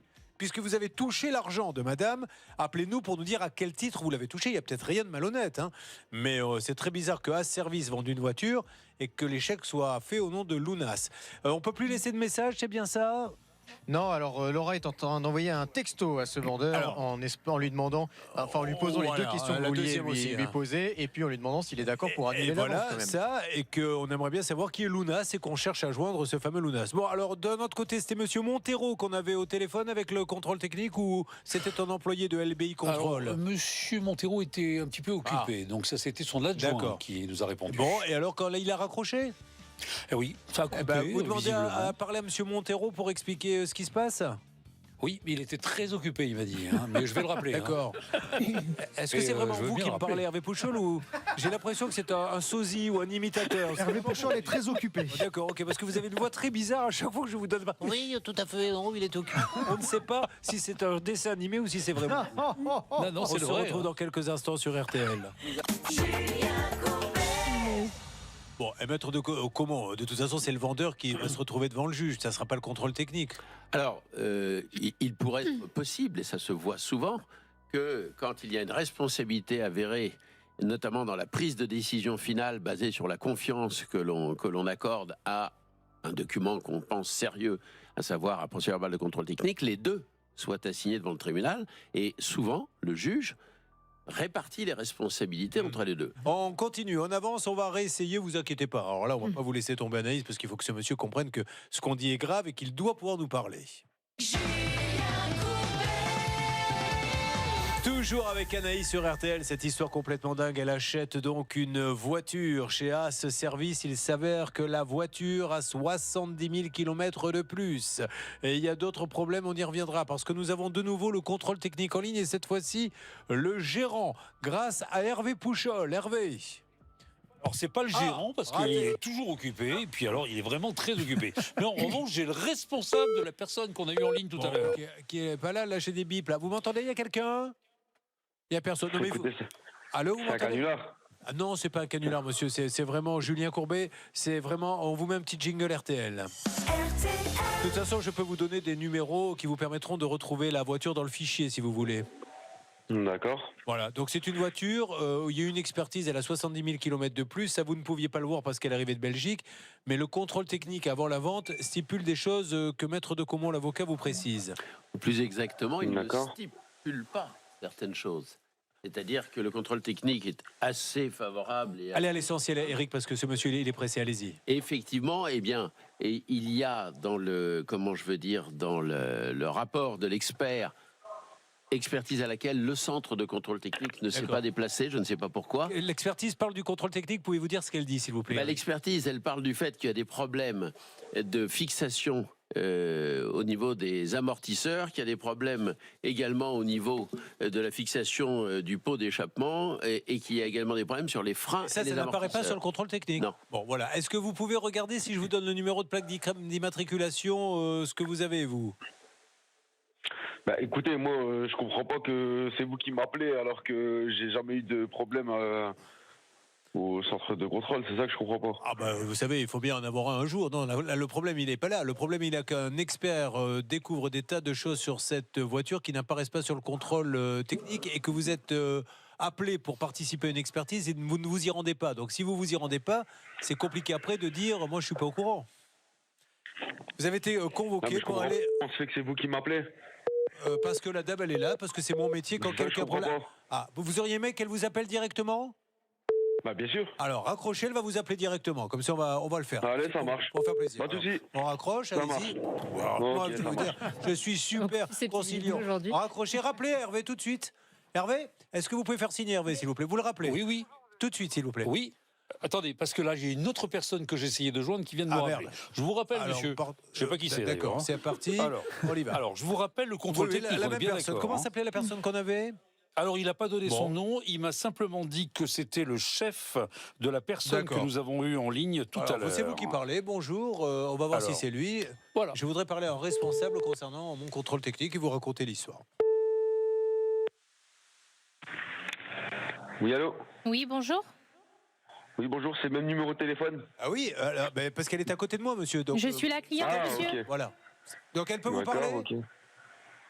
Est-ce que ça vous va si c'est elle qui vous parle ? Alors, elle va vous redire exactement ce que je viens de vous dire. Redites-lui, madame.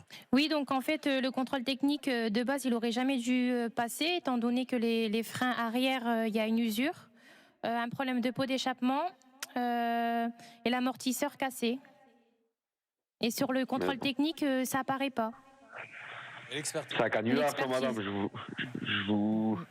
vous comprends pas, là. Franchement, je vous comprends pas. C'est un canular. Bon, ok. Alors, monsieur, écoutez, c'est pas un canular. Une blague. Alors, non, vous allez, quand l'émission va passer, vous comprendrez que c'est pas un canular. Donc, est-ce que vous pouvez nous passer Brian Montero ? Parce que maintenant, on va pas y passer la nuit, monsieur. Parce que je sais pas ce qu'il faut faire pour que vous nous croyiez.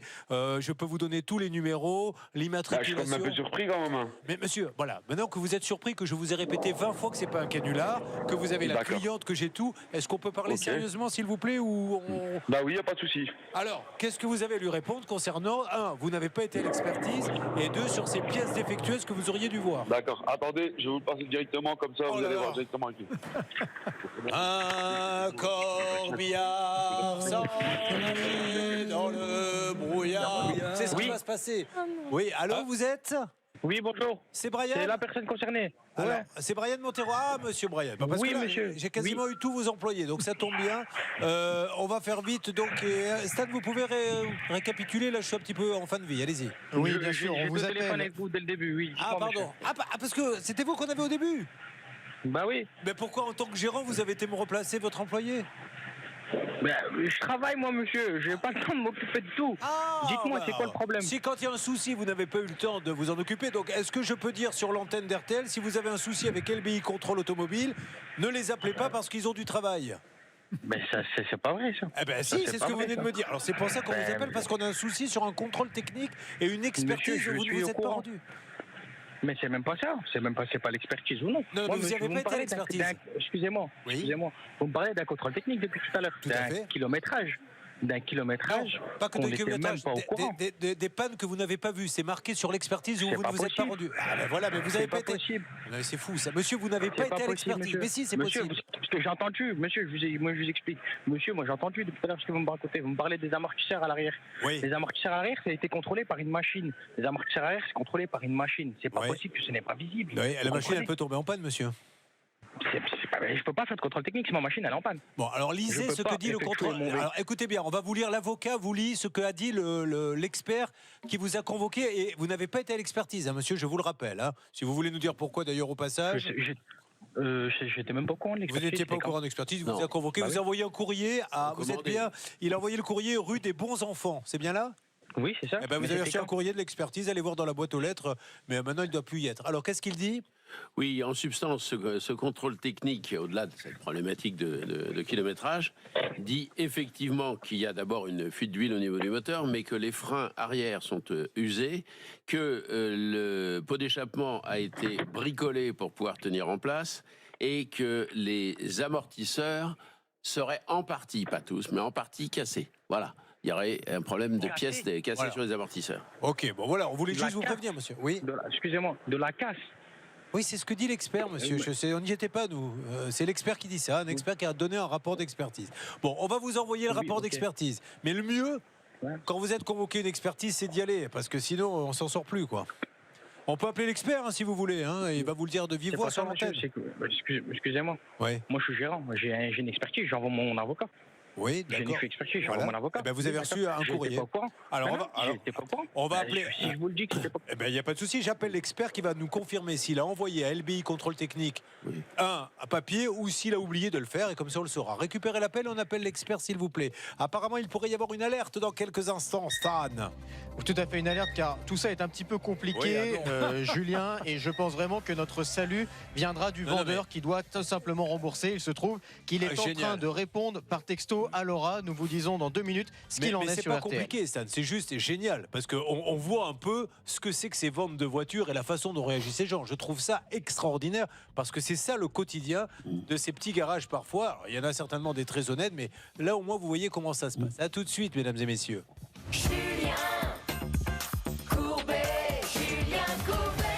Est-ce que As Automobile a répondu à quelqu'un et à qui?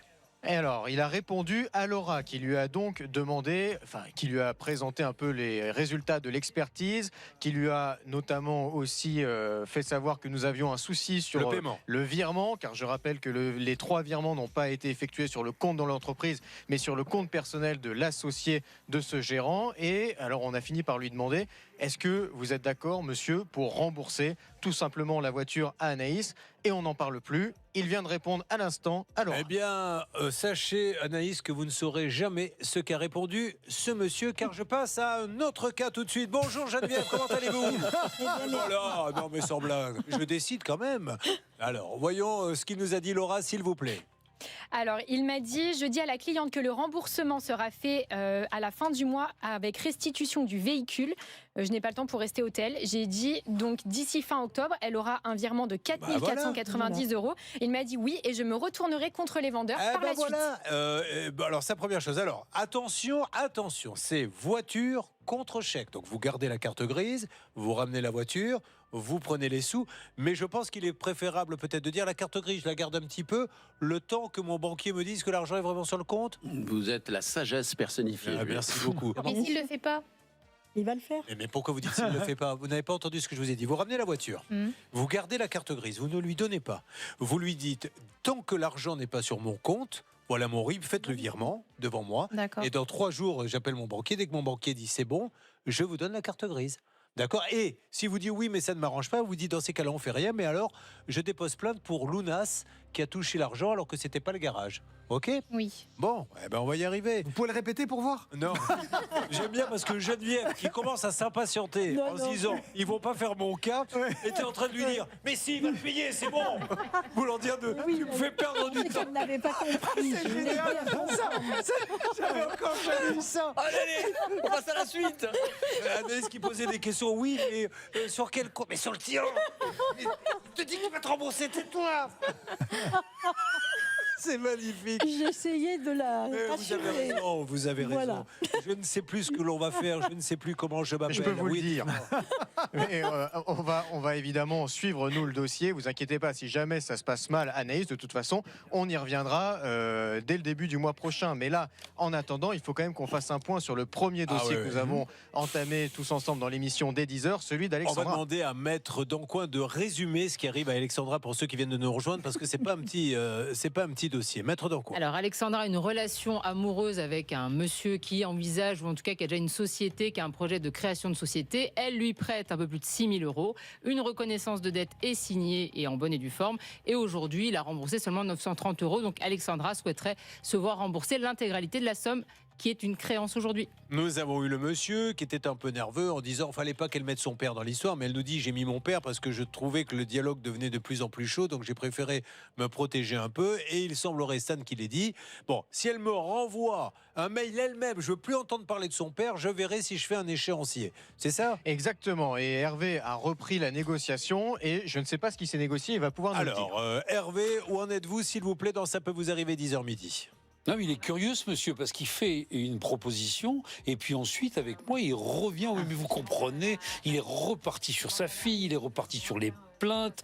Bref, ce monsieur, je lui dis, soyez gentleman, monsieur, vous devez cet argent, soit vous lui versez en une fois, soit en 5. Oui, mais là, en ce moment, mon entreprise va très mal. Il a elle est vendu, fermée, il a dit. bref. Oui, donc si vous voulez, il noyait le poisson chaque fois. J'ai quand même obtenu de sa part une réponse pour que Alexandra envoie un mail avec un échéancier où il m'a dit oui, je vais voir. Un échéancier alors, de écoutez. 5 fois 1057 €. Elle a envoyé le mail. On attend sa Alexandra, réponse. voilà ce qu'on propose. Nous, on a été sympa, on a été cool et je le redis, ce monsieur a cité votre nom plusieurs fois, nous ne l'avons jamais cité. Nous sommes fair play, on le laisse commencer et cet échéancier. Si jamais là, il n'y a pas d'accord, lundi, on se permettra donc de le rappeler, mais là, il faudra maintenant donner de véritables explications. Donc, ne soyez pas bête, monsieur, vous devez l'argent. Si vous avez des reproches à lui faire, ben vous l'attaquez, allez-y, elle attend que ça. Enfin, je veux dire, il n'y a aucun souci, mais on ne se fait pas justice soi-même. L'argent est dû. Voilà, c'est trop facile d'aboyer en disant ils ne vous disent pas tout. L'argent, il est dû. Vous étiez bien content, monsieur, quand vous avez monté au Cap Ferré cette entreprise de résine, c'est ça, de quoi, de Microfibre. De microfibre. Elle était là, donc voilà, soyez sympa. Remboursez-la, donc on fait un point la semaine prochaine avec elle. Vous voulez rajouter quelque Oui, chose? pardon Julien, il n'a même pas créé sa société au final et puis il se défausse en parlant d'une plainte. Elle n'a jamais existé la société? Non, il ne l'a pas créée en réalité en plus. Mais il nous a dit j'ai pas entendu tout à l'heure. Il a une autre société par ailleurs. Ah, c'est une autre. Voilà, c'est ça. Qui a un autre objet social. Les microfibres n'a jamais existé. Mais alors, ils ont servi à quoi les 6 000 € alors? Oh, non, rajoutez pas, ça y est, la coupe est pleine. J'aurais jamais dû vous poser la question. Bon, vous avez un problème similaire, tout de suite, ça peut vous arriver à @rtl.fr. On compte sur vous. Je m'adresse donc à ce monsieur dont nous venons de parler. Réglez-nous ce problème et nous, on oublie. Sinon, on y revient semaine prochaine avec Alexandra. Sur quoi va-t-on, Stan? Eh bien, dans un instant, tous ensemble sur RTL, une troisième mission. Ce sera au tour de Geneviève d'entrer en piste dans le studio Geneviève, RTL. ça va être à vous. Ça y est, c'est la Stan Geneviève, mesdames et messieurs. On y va sur RTL. Vous avez un problème, vous ne savez plus quoi faire. Une équipe est là pour passer l'appel qui peut tout changer. Et cette équipe, ça peut vous arriver sur RTL. Avec Geneviève qui est avec nous. Bonjour Geneviève. Bonjour. Elle nous arrive de Draguignan, dans le Var. Vous êtes retraitée de quoi, Geneviève? Alors, j'étais gérante de magasin de chaussures. Très bien, une enseigne connue ou? Oui, on peut le dire. Bah, ou bien pas sûr. Bata. Ah, Bata, ça existe chaussures encore? Bata. Non, ça n'existe plus, non. C'est une marque italienne, si ma mémoire est bonne. Et ça a disparu quand, Bata, en fait? Moi, je sais pas, parce que le magasin où je travaillais a été vendu. Et donc, après, ils m'ont... Ça peut arriver. De l'autre côté, vous le méritiez un peu. On s'est un peu renseigné avant. Ça aurait même Non, pu mais arriver avant. Ils étaient déjà en train d'enfermer de partout. Mais est-ce que, juste petite question, là on voit que les marques de fringues c'est une catastrophe absolue. Elles ferment toutes les unes après les autres parce qu'elles n'ont pas su prendre le virage, je suppose, Internet. Notamment. Est-ce que c'est la même chose chez les marchands de chaussures? Oui, c'est pareil. Vous voyez, Bata qui a disparu il y a une dizaine d'années. J'aurais pu vous citer de manière beaucoup plus récente. André. San Marina, ça vous parle, San bien Marina? sûr. Eh bien, c'est très Il y avait récent. André, bien Bata. sûr. Eram. Parce que globalement, alors Eram existe encore, donc Eram. Mais il y en a beaucoup moins. Oui, mais malgré tout, le point de départ, c'est que comme nous achetons une partie croissante de nos chaussures, de nos vêtements sur Internet, et qu'il y a eu plus de magasins qui se sont créés pendant des décennies, aujourd'hui, il y a trop de magasins, et donc les plus faibles, malheureusement, ferment. Ça s'appelle la loi de la nature. Quand les temps sont durs, les plus faibles trinquent. Mais Bata compte revenir prochainement, mais s'adapter un petit peu à l'époque. Ça s'appellera Bata les chaussures. Pas un pas sans Vous bâtard. pourrez acheter des chaussures modernes. Après cette blague hilarante, peut-on commencer le récit, Stan? Ce serait Oui, pas mal. merci beaucoup de me le rappeler. On y va. Alors, vous êtes là parce que, racontez-moi, vous étiez en train de rouler en voiture à Draguignan? Je sors de mon parking, je démarre dans une impasse puisque je suis obligée de passer par là pour rejoindre la route. Et dans l'impasse, il y a des grilles d'évacuation pluviale. L'impasse, elle est privée ou elle est... Ah non, elle est... C'est la mairie? Voilà, D'accord. oui, c'est ça. Donc, il n'y a plus la plaque d'égout? Il y en a plusieurs dans cette impasse. Et moi, je suis passée sur la première.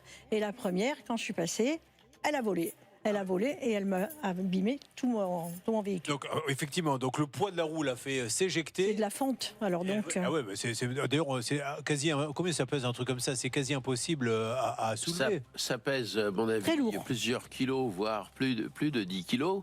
Mais surtout, c'est terriblement, effectivement, cassant parce que vous soulevez avec la roue, elle se met verticale. et elle perfore la voiture. Ouais. Et donc ça fait de gros dégâts qui coûtent combien ces dégâts? 4 888 €. Alors avec qui on fait un constat dans ces cas-là? Avec la mairie? Il n'y a personne sur place pour faire le constat, mais on prévient la mairie et on lui demande à faire un constat. Et il y a un constat amiable qui a été rédigé avec la mairie. Oui, au bout de 5 fois. Hein, je vais y aller 5 fois. Alors Laura, nous sommes là avant tout pour respecter la langue française. J'ai envie de vous poser une question. Quoi qu'elle dit, la mairie? La mairie, elle a prévenu l'assurance, mais son assurance ne veut pas rembourser. Ils disent exactement, je vous lis, la réponse qu'elle a reçue, estimant que vous n'apportez pas la preuve du lien de causalité entre le dommage sur votre voiture et la plaque décelée. Coup de gueule, les assurances de mairie. Les mairies ne veulent plus payer. Enfin, les mairies n'ont plus de sous. Donc les assurances font des prix de plus en plus bas et se tirent la bourre. Elles sont plusieurs assurances pour dire aux mairies, assurez-vous chez nous. Donc vous arrivez avec des prix tellement bas qu'après les assurances, quand il y a des problèmes comme ça, ne remboursent plus personne. On en est au 10e cas où il n'y a rien à dire. Un arbre dans une école assuré par la mairie qui tombe sur une voiture, l'assurance dit non, pour nous l'arbre était en bonne santé, on ne le fait pas. On n'a que des cas comme ça. La dernière fois, un motard, il y a un pavé qui sort, qui abîme la moto. Oui, mais vous n'apportez pas la preuve.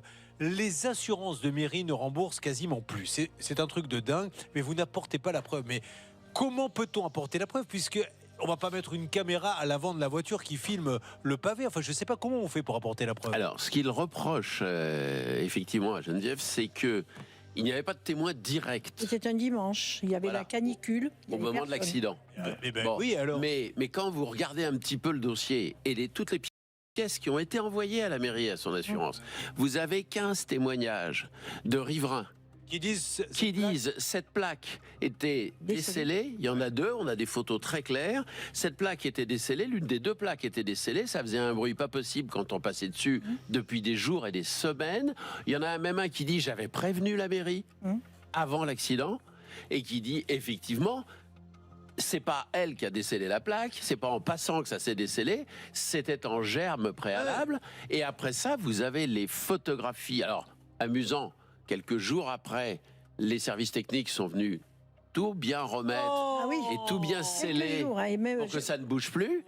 Et quand vous voyez les photos... C'est comme le banc en béton qu'on a eu la dernière fois. Voilà, quand vous voyez les photos de la plaque après l'accident, vous vous rendez bien, et même avant, vous vous rendez bien compte qu'effectivement, il y avait une des deux plaques qui ne tenait plus. Allez, on va appeler, mais alors le coup du témoin oculaire, donc maintenant, il faut que vous achetiez un porte-voix, on va vous en proposer quelques-uns. À chaque fois que vous sortez faire vos courses, vous avez des voisins donc autour. Oui. Mesdames et messieurs, sortez s'il vous plaît. Je pars faire les courses. Pouvez-vous s'il vous plaît être témoin de ma voiture qui roule dans la passe? Je suis de retour dans 1 heure pour filmer le retour. Non mais vous imaginez un peu la débilité, la stupidité. On appelle dans quelques instants.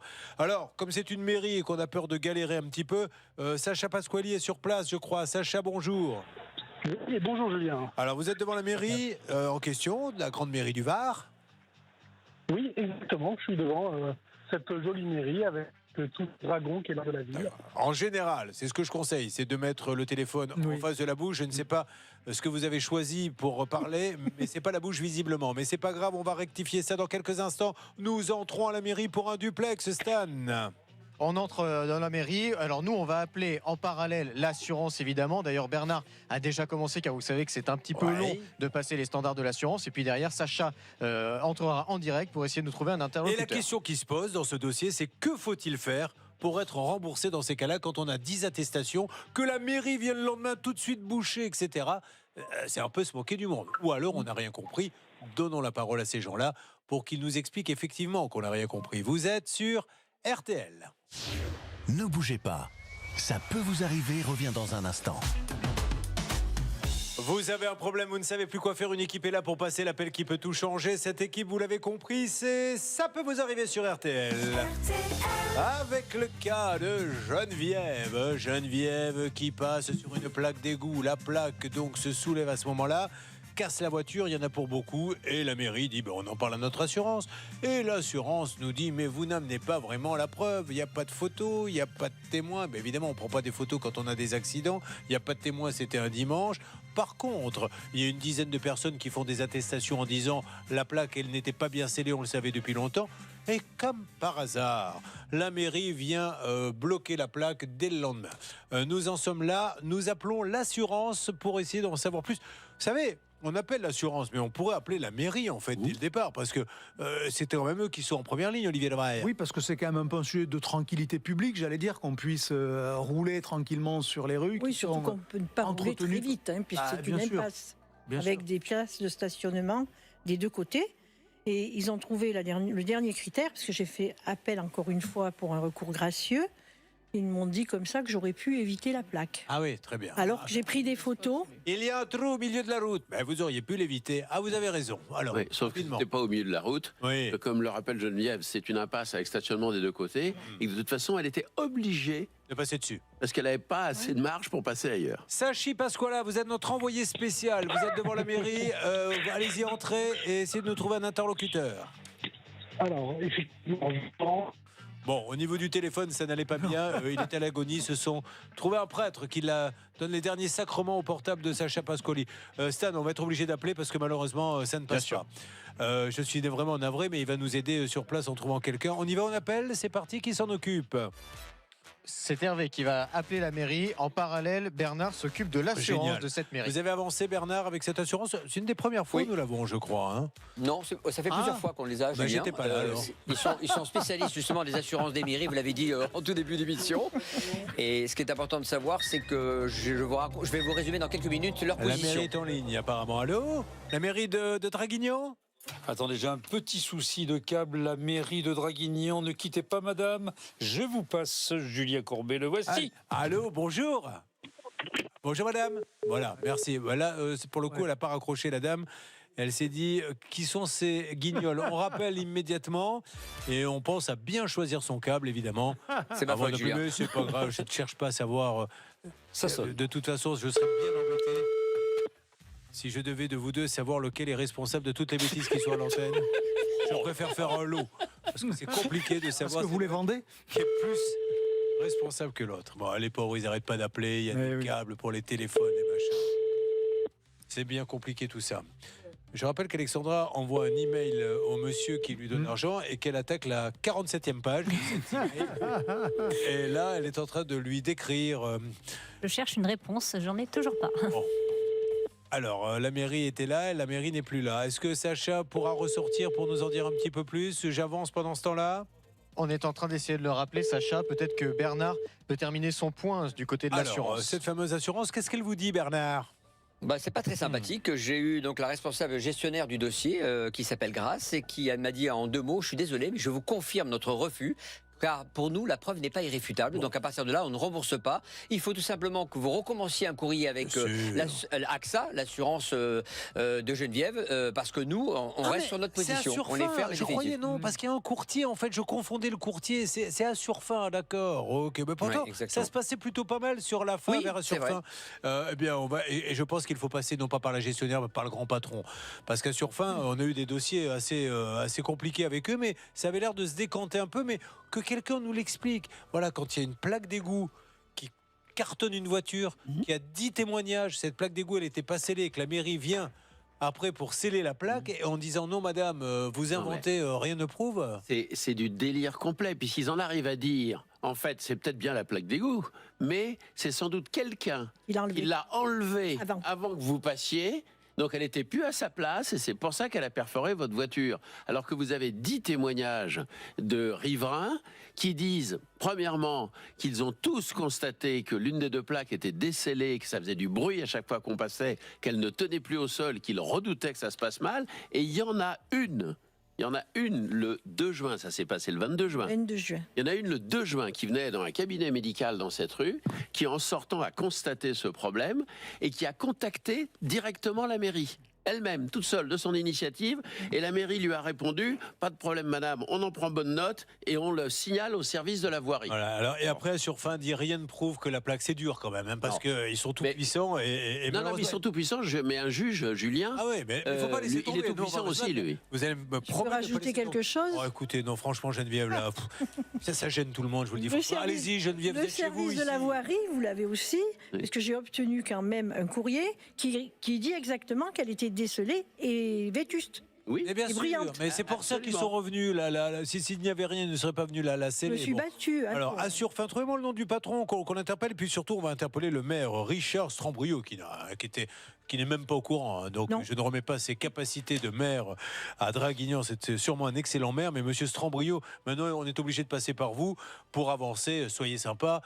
Cet administré, elle y est pour rien et votre assurance ne veut pas payer. Et Laurent Lesage. Pardon ? Laurent Lesage, pardon, pour Assurfin, le grand patron. Laurent Lesage, c'est le patron d'Assurfin. Donc expliquez-nous juste, monsieur Lesage, mais même hors antenne, parce que là, on a des attestations, on a tout ça. Oui, Hervé Pouchol nous parle. Que se passe-t-il ?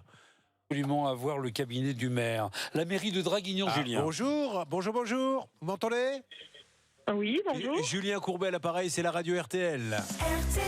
Est-ce que vous auriez l'amabilité, madame, s'il vous plaît, de me passer le cabinet du maire sur un dossier d'une dame qui est passée sur une plaque d'égout et qui n'arrive pas à se faire assurer par Assurfin, votre assureur. Est-ce que je peux avoir le cabinet du maire ? Vous êtes au secrétariat, mais là, tout de suite, j'ai personne à qui vous passez. Donc, il n'y a personne au cabinet du maire à la mairie de Draguignan ? Il y a quelqu'un spécialiste de la voirie, peut-être ? Alors, il doit y avoir ça, mais alors pour vous le passer là en direct, ça va être compliqué. Alors, comment vous faites pour passer les appels, en fait ? Je donne l'adresse du cabinet et on m'envoie un message et puis après, c'est la personne qui recontacte. Ah, on ne peut pas parler à Draguignan quand on appelle la mairie, on peut pas... Non, mais c'est pas un reproche, vous ne passez pas les appels, en fait. Bien sûr. Mais, si, je passe les appels si j'ai quelqu'un.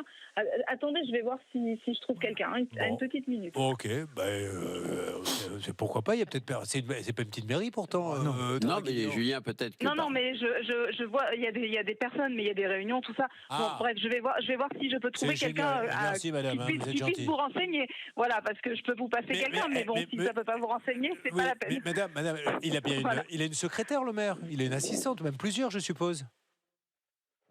Oui, il a une secrétaire. Est-ce que vous pourriez me la passer ? On va gagner du temps. Elle n'est pas là, manque de bol. Voilà. Je vais voir ce que je peux faire. Allez, c'est gentil, merci. Bon, écoutez, compliqué, mais on va y arriver. Vous restez avec nous sur l'antenne RTL. Oui, il y a le service juridique aussi que l'on peut demander. Allez, on avance, maître de Comont, restez avec nous sur RTL. Julien Courbet. Il est grand le mystère de la plaque d'égout, parce qu'on arrive à avoir personne. Là, ça devient vraiment le mystère des mystères. Entre la plaque que quelqu'un aurait décelée. Est-ce que vous avez des ennemis dans l'impasse ? Pas du tout. Est-ce qu'il y a quelqu'un qui aurait pu dire qui vous surveille aux jumelles ? Il aurait mis toute une organisation. Vous montez dans la voiture et elle a dit V'là la Marou, car c'est son nom. Enlève la plaque. Et donc il y a tout un système de cordes pour qu'elle tourne. Avec des poulies. Ah oui, avec des poulies. Alors ça n'arrive pas. Bon, qu'est-ce que ça donne, Stan ? Alors, du côté de la mairie de Draguignan, au standard, on a eu une très gentille dame qui essaye de nous trouver un interlocuteur. C'est la même chose du côté de Sacha Pasquali, notre envoyé spécial qu'on ne peut malheureusement pas prendre en ligne car il capte vraiment trop mal. Il n'y a aucun réseau à la mairie, mais il a réussi à m'envoyer quelques petits textos en me disant qu'on est en train d'essayer de lui chercher quelqu'un. Donc ça va avancer de son côté, Est-ce que vous pouvez peut-être via les réseaux LinkedIn ou d'autres essayer d'avoir Monsieur Lesage, vous savez, qui est le grand patron C'est fait, Julien. C'est fait déjà. Alors, je vais lui envoyer justement un petit texto de l'émission en lui demandant ce monsieur-là de nous rappeler ou de quelqu'un de son équipe. Encore une fois, là, maître de Comont, on n'est pas là pour forcer le passage, mais il faut absolument que quelqu'un chez Assurfin nous explique la logique. Et si la logique est respectée, on passera à autre chose. Mais la plaque d'égout se décèle. Quelqu'un, une semaine avant, écrit à la mairie en disant « Attention, il y a un danger avec cette plaque d'égout ». La mairie dit « On signale tout de suite ça à la voirie ». 10 personnes font des attestations en disant « Cette plaque d'égout, ça faisait longtemps que c'était le cas ». Finalement, la plaque se décèle. Ils viennent immédiatement à la mairie la recoller. On dit rien ne prouve que c'est. Ils ont toutes refaites. Il y en a plusieurs. Voilà. Donc là, on a l'impression, comme ça, qu'on la prend un peu pour une idiote. Mais on est peut-être passé à côté du dossier, maître. Si vous voulez, Julien, moi, si je devais plaider une affaire comme ça devant un tribunal, j'ai 3 photos, elles me suffisent. Voilà, c'est l'état de cette double plaque. Là, c'est une fois que ça a volé et que ça a abîmé la voiture, mais c'est l'état de cette double plaque. Ça se voit tout de suite que ça ne tient plus par rien et que, bien entendu, quand vous passez dessus, ça peut se soulever et partir dans une voiture. Et quand vous comparez aux 10 photos qui ont été prises par la suite et qui démontrent qu'on a mobilisé quand même l'infanterie pour venir refaire complètement toute cette zone pour que les plaques ne bougent plus, ça dit clairement quelle était la situation. Alors, essayer de se servir du fait qu'elle n'avait pas une dashcam à côté dans sa voiture ou qu'elle n'avait pas un huissier qui courait après sa voiture 24 heures sur 24 pour constater que c'était bien comme ça que c'était passé. J'ai appelé la police municipale, qui est venue. C'était un dimanche, et ils m'ont dit non, ça relève pas de notre partie. Voilà. Donc, à Draguignan, vous ont dit c'est pas la police. Voilà. C'est peut-être la voirie, ceci. Alors ils nous ont dit, Okay. ils m'ont dit d'aller à la mairie le lundi matin, ce que j'ai fait. Et alors à la mairie, on m'a dit on ne fait pas de constat pour ce genre de situation. Écoutez, c'est pour ça que le maire aussi de Draguignan, ça serait pas mal parce que là, tout ce qu'on entend, j'ai peur d'en rajouter dans la coupe, donc on avance. Il s'appelle Richard Strambio. Oui, je l'ai dit tout à l'heure. Je vous en prie, vous avez le droit de vous assoupir. J'étais ailleurs. C'était votre cas, c'était le moment où vous aviez le droit de vous reposer, puisqu'à tour de rôle, on peut s'assoupir un petit peu. Alexandra, vite fait, avant de poser une question. Alexandra, est-ce que vous avez eu du nouveau, vous, du côté du monsieur qui vous doit des sous? Non, toujours pas. Vous avez envoyé le mail? Oui, tout à fait. Très bien, vous inquiétez pas, on laisse pas tomber. Question posée à notre ami Olivier Lovert, qu'en est-il? Alors, une question de Laurence qui me demande pourquoi je ne trouve plus de céréales Kellogg's dans mon magasin Intermarché. Et de fait, je reçois beaucoup de photos. Je reçois beaucoup de photos avec des magasins Intermarché dont les rayons céréales sont troués, c'est le terme, pour dire en gros qu'il y a des trous béants. Regardez, voilà. Et donc vous avez les autres marques, vous avez du Cressley. Alors il reste parfois quelques paquets de Kellogg's, mais il y a beaucoup de trous. Pourquoi? Parce qu'ils sont fâchés. Et vous savez que les distributeurs et les grands industriels et les grandes marques, ils ont cette mauvaise habitude de se fâcher régulièrement pendant l'année, l'un mettant de la pression à l'autre pour baisser les prix et l'autre expliquant que puisqu'on veut lui faire baisser les prix, il ne livrera plus. Et donc au bout d'un moment, vous avez des rayons qui ressemblent à ça. Donc oui, ils sont fâchés. Rassurez-vous, c'est comme dans un couple, ça ne dure pas longtemps. Ils se rabibocheront. Ça ne sera pas sur l'oreiller, ça sera sur la gondole. Mais dans tous les cas, elles reviendront. Mais dans l'immédiat, il n'y en a plus et c'est pour ça. D'accord, merci beaucoup Olivier Dauvert. Et c'est vrai, c'était le cas également, je crois, avec le Coca-Cola. Oui, Coca-Cola se fâche régulièrement avec toutes les enseignes. J'ai pas le droit de dire la marque. Mais à tour de rôle. Moi, je préfère massacrer les noms, comme ça on peut pas me reprocher après. Je vois mal l'Arcom dire oui, Julien Courbet a dit qu'il y avait des problèmes avec le Coca-Cola. Voilà, comme ça au moins tout le monde comprend, mais on ne dit pas la marque. Mais on aurait pu dire aussi le Pepsi-Cola. Ou le Bruscola. Voilà, parfait. En Bretagne. On se retrouve dans quelques instants sur l'antenne d'RTL.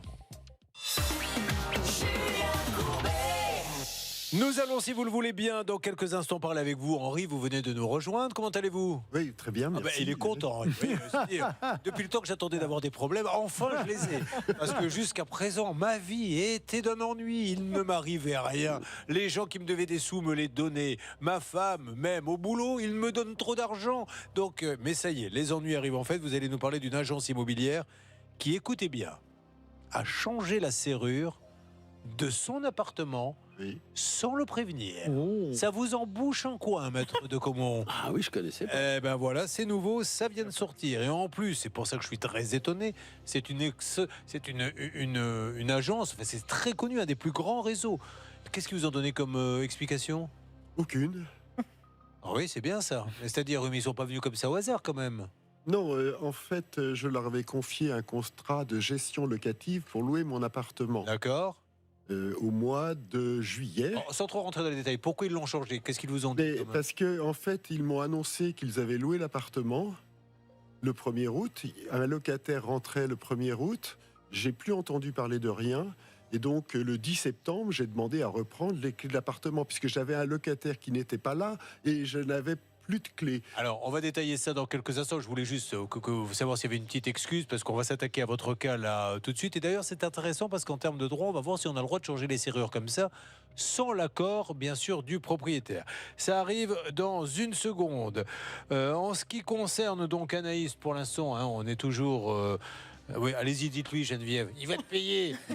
Anaïs qui attend son paiement et elle devrait l'avoir la semaine prochaine. Elle a le sourire, Anaïs, ça fait plaisir. Ça y est. Eh ben oui. Ce qui m'inquiète, c'est qu'elle souriait beaucoup plus même avant l'émission. Et maintenant qu'on a résolu son problème, elle sourit moins qu'avant. Donc, mais c'est comme ça, c'est les mystères de la nature humaine. Restez avec nous, mesdames et messieurs, sur l'antenne d'RTL. Nous n'avons pas encore tout donné. Julien Courbet, Julien Courbet. Vous avez un problème, vous ne savez plus quoi faire, une équipe est là pour passer l'appel qui peut tout changer. Cette équipe, ça peut vous arriver sur RTL. Et nous allons démarrer un nouveau dossier, celui d'Henri qui est avec nous. Henri qui nous arrive de Nazelles, Négron, dans l'Indre-et-Loire. Et Geneviève était en train de me souffler à l'oreille, qui est à vos côtés. Est-ce que c'est vraiment sympa, Nazel-Négron? Qu'avez-vous à lui dire? C'est très joli, c'est un charmant village qui est situé juste à côté d'Amboise et du château d'Amboise, au milieu des châteaux de la Loire. Donc il y a de belles balades à faire. Ah, plein. Bon, venez quand vous voulez. Alors oui, à l'occasion. Tiens, voilà, notez ça. Non mais franchement, ça me donne envie, mais là pas tout de suite, parce que je veux d'abord m'occuper de vous, Henri. Et Stan, j'aimerais savoir qu'est-ce qui vous a attiré, parce que vous m'avez dit il y a un petit détail dans ce dossier qui m'a attiré l'œil la rare fois où je suis venu au bureau. Vous savez, les gens, quand ils veulent passer dans l'émission, ils nous envoient un mail à l'adresse mail, ça peut vous arriver, @rtl.fr, et généralement, bon, ils rédigent un beau mail. Henri, il a fait quelque chose de différent. Plutôt que de rédiger un mail, il nous a fait une bande dessinée. Je vous montre derrière vous quelques extraits de ce qu'il nous a envoyé. On la verra peut-être sur Facebook. Ah ben c'est super, parce que c'est votre métier. Pas du tout, c'est un loisir. Ah ben alors incroyable. Alors on y va, on lit la bande dessinée. Contrat de Là, on a pris juste quelques extraits, mais donc là, par exemple, c'est pour dire que, vous voyez, le petit bonhomme à gauche mécontent, c'est Henri, et à droite, eh bien, c'est le monsieur de l'agence immobilière qui est censé s'occuper de l'appartement qu'il met en location et qui lui dit ne vous inquiétez pas, on s'occupe de tout. Et puis derrière, évidemment, vous allez vous en rendre compte, tout ne se passe pas comme prévu. Derrière, il y a des problèmes au niveau de la signature du bail avec la locataire. Est-ce qu'elle est là, est-ce qu'elle n'est pas là? Enfin, on va vous raconter toute l'histoire de toute façon. Il n'y a plus grand-chose à raconter. Tout dit là, donc vous êtes bien gentil. Non, vous allez voir qu'on n'a pas tout dit. Lui, il fait partie de ces gens qui disent bonjour, vous venez présenter votre nouveau film, Éric de Comont, dont on ménagera bien sûr le suspense. On rappelle que c'est un agent secret qui découvre que sa femme travaille par une puissance étrangère. Il va donc la tuer et sera lui-même emprisonné à la fin du film, puisqu'il se termine comme ça. Mais vous faites le malin, Julien, mais dites-moi, si j'ai tout dit, dites-moi quel était le problème avec le locataire. Le locataire, c'est ça. Henri peut vous le dire. Hein, on le sait. Voilà. Tout le monde le sait. Tiens, au hasard, voyons, je prends quelqu'un au hasard. Dans le studio, Henri, quel était le problème avec le locataire de votre maison? Je ne sais pas. Voilà. Vous êtes content? Je n'ai pas de locataire officiellement, alors que j'ai un bail signé par un locataire. Reprenons quand même, s'il vous plaît, les tenants, les aboutissants, parce que là maintenant, il faut se poser et qu'on soit sérieux. Allez-y, Stan, expliquez-nous la situation, s'il vous plaît. Donc Henri fait appel à une agence immobilière pour mettre son petit appartement en location. Et là, très rapidement, l'agence trouve une locataire, il signe un bail, et c'est là que le problème va commencer. Et là, je laisse Henri reprendre le risque. Allez-y après. Donc on m'apprend aux alentours du 15 juillet que mon appartement sera loué le 1er août. D'accord. On me demande d'amener mes jeux de clés que j'amène le 21 juillet à l'agence en question. Et ensuite, je n'entends plus parler de rien, si ce n'est que le commercial qui avait négocié le contrat me passe effectivement un contrat de location signé le 28 juillet par une personne qui louait à partir du 1er août. A priori, tout va bien. Et ensuite, plus aucune nouvelle. Le 10 août, je me permets de rappeler l'agence en question, où tout le monde est en vacances, personne ne répond, je reçois des mails automatiques, nous sommes tous en vacances. Je pense qu'il y a quand même quelques milliers de personnes employées dans cette agence et qu'ils ne sont pas tous en vacances en même temps.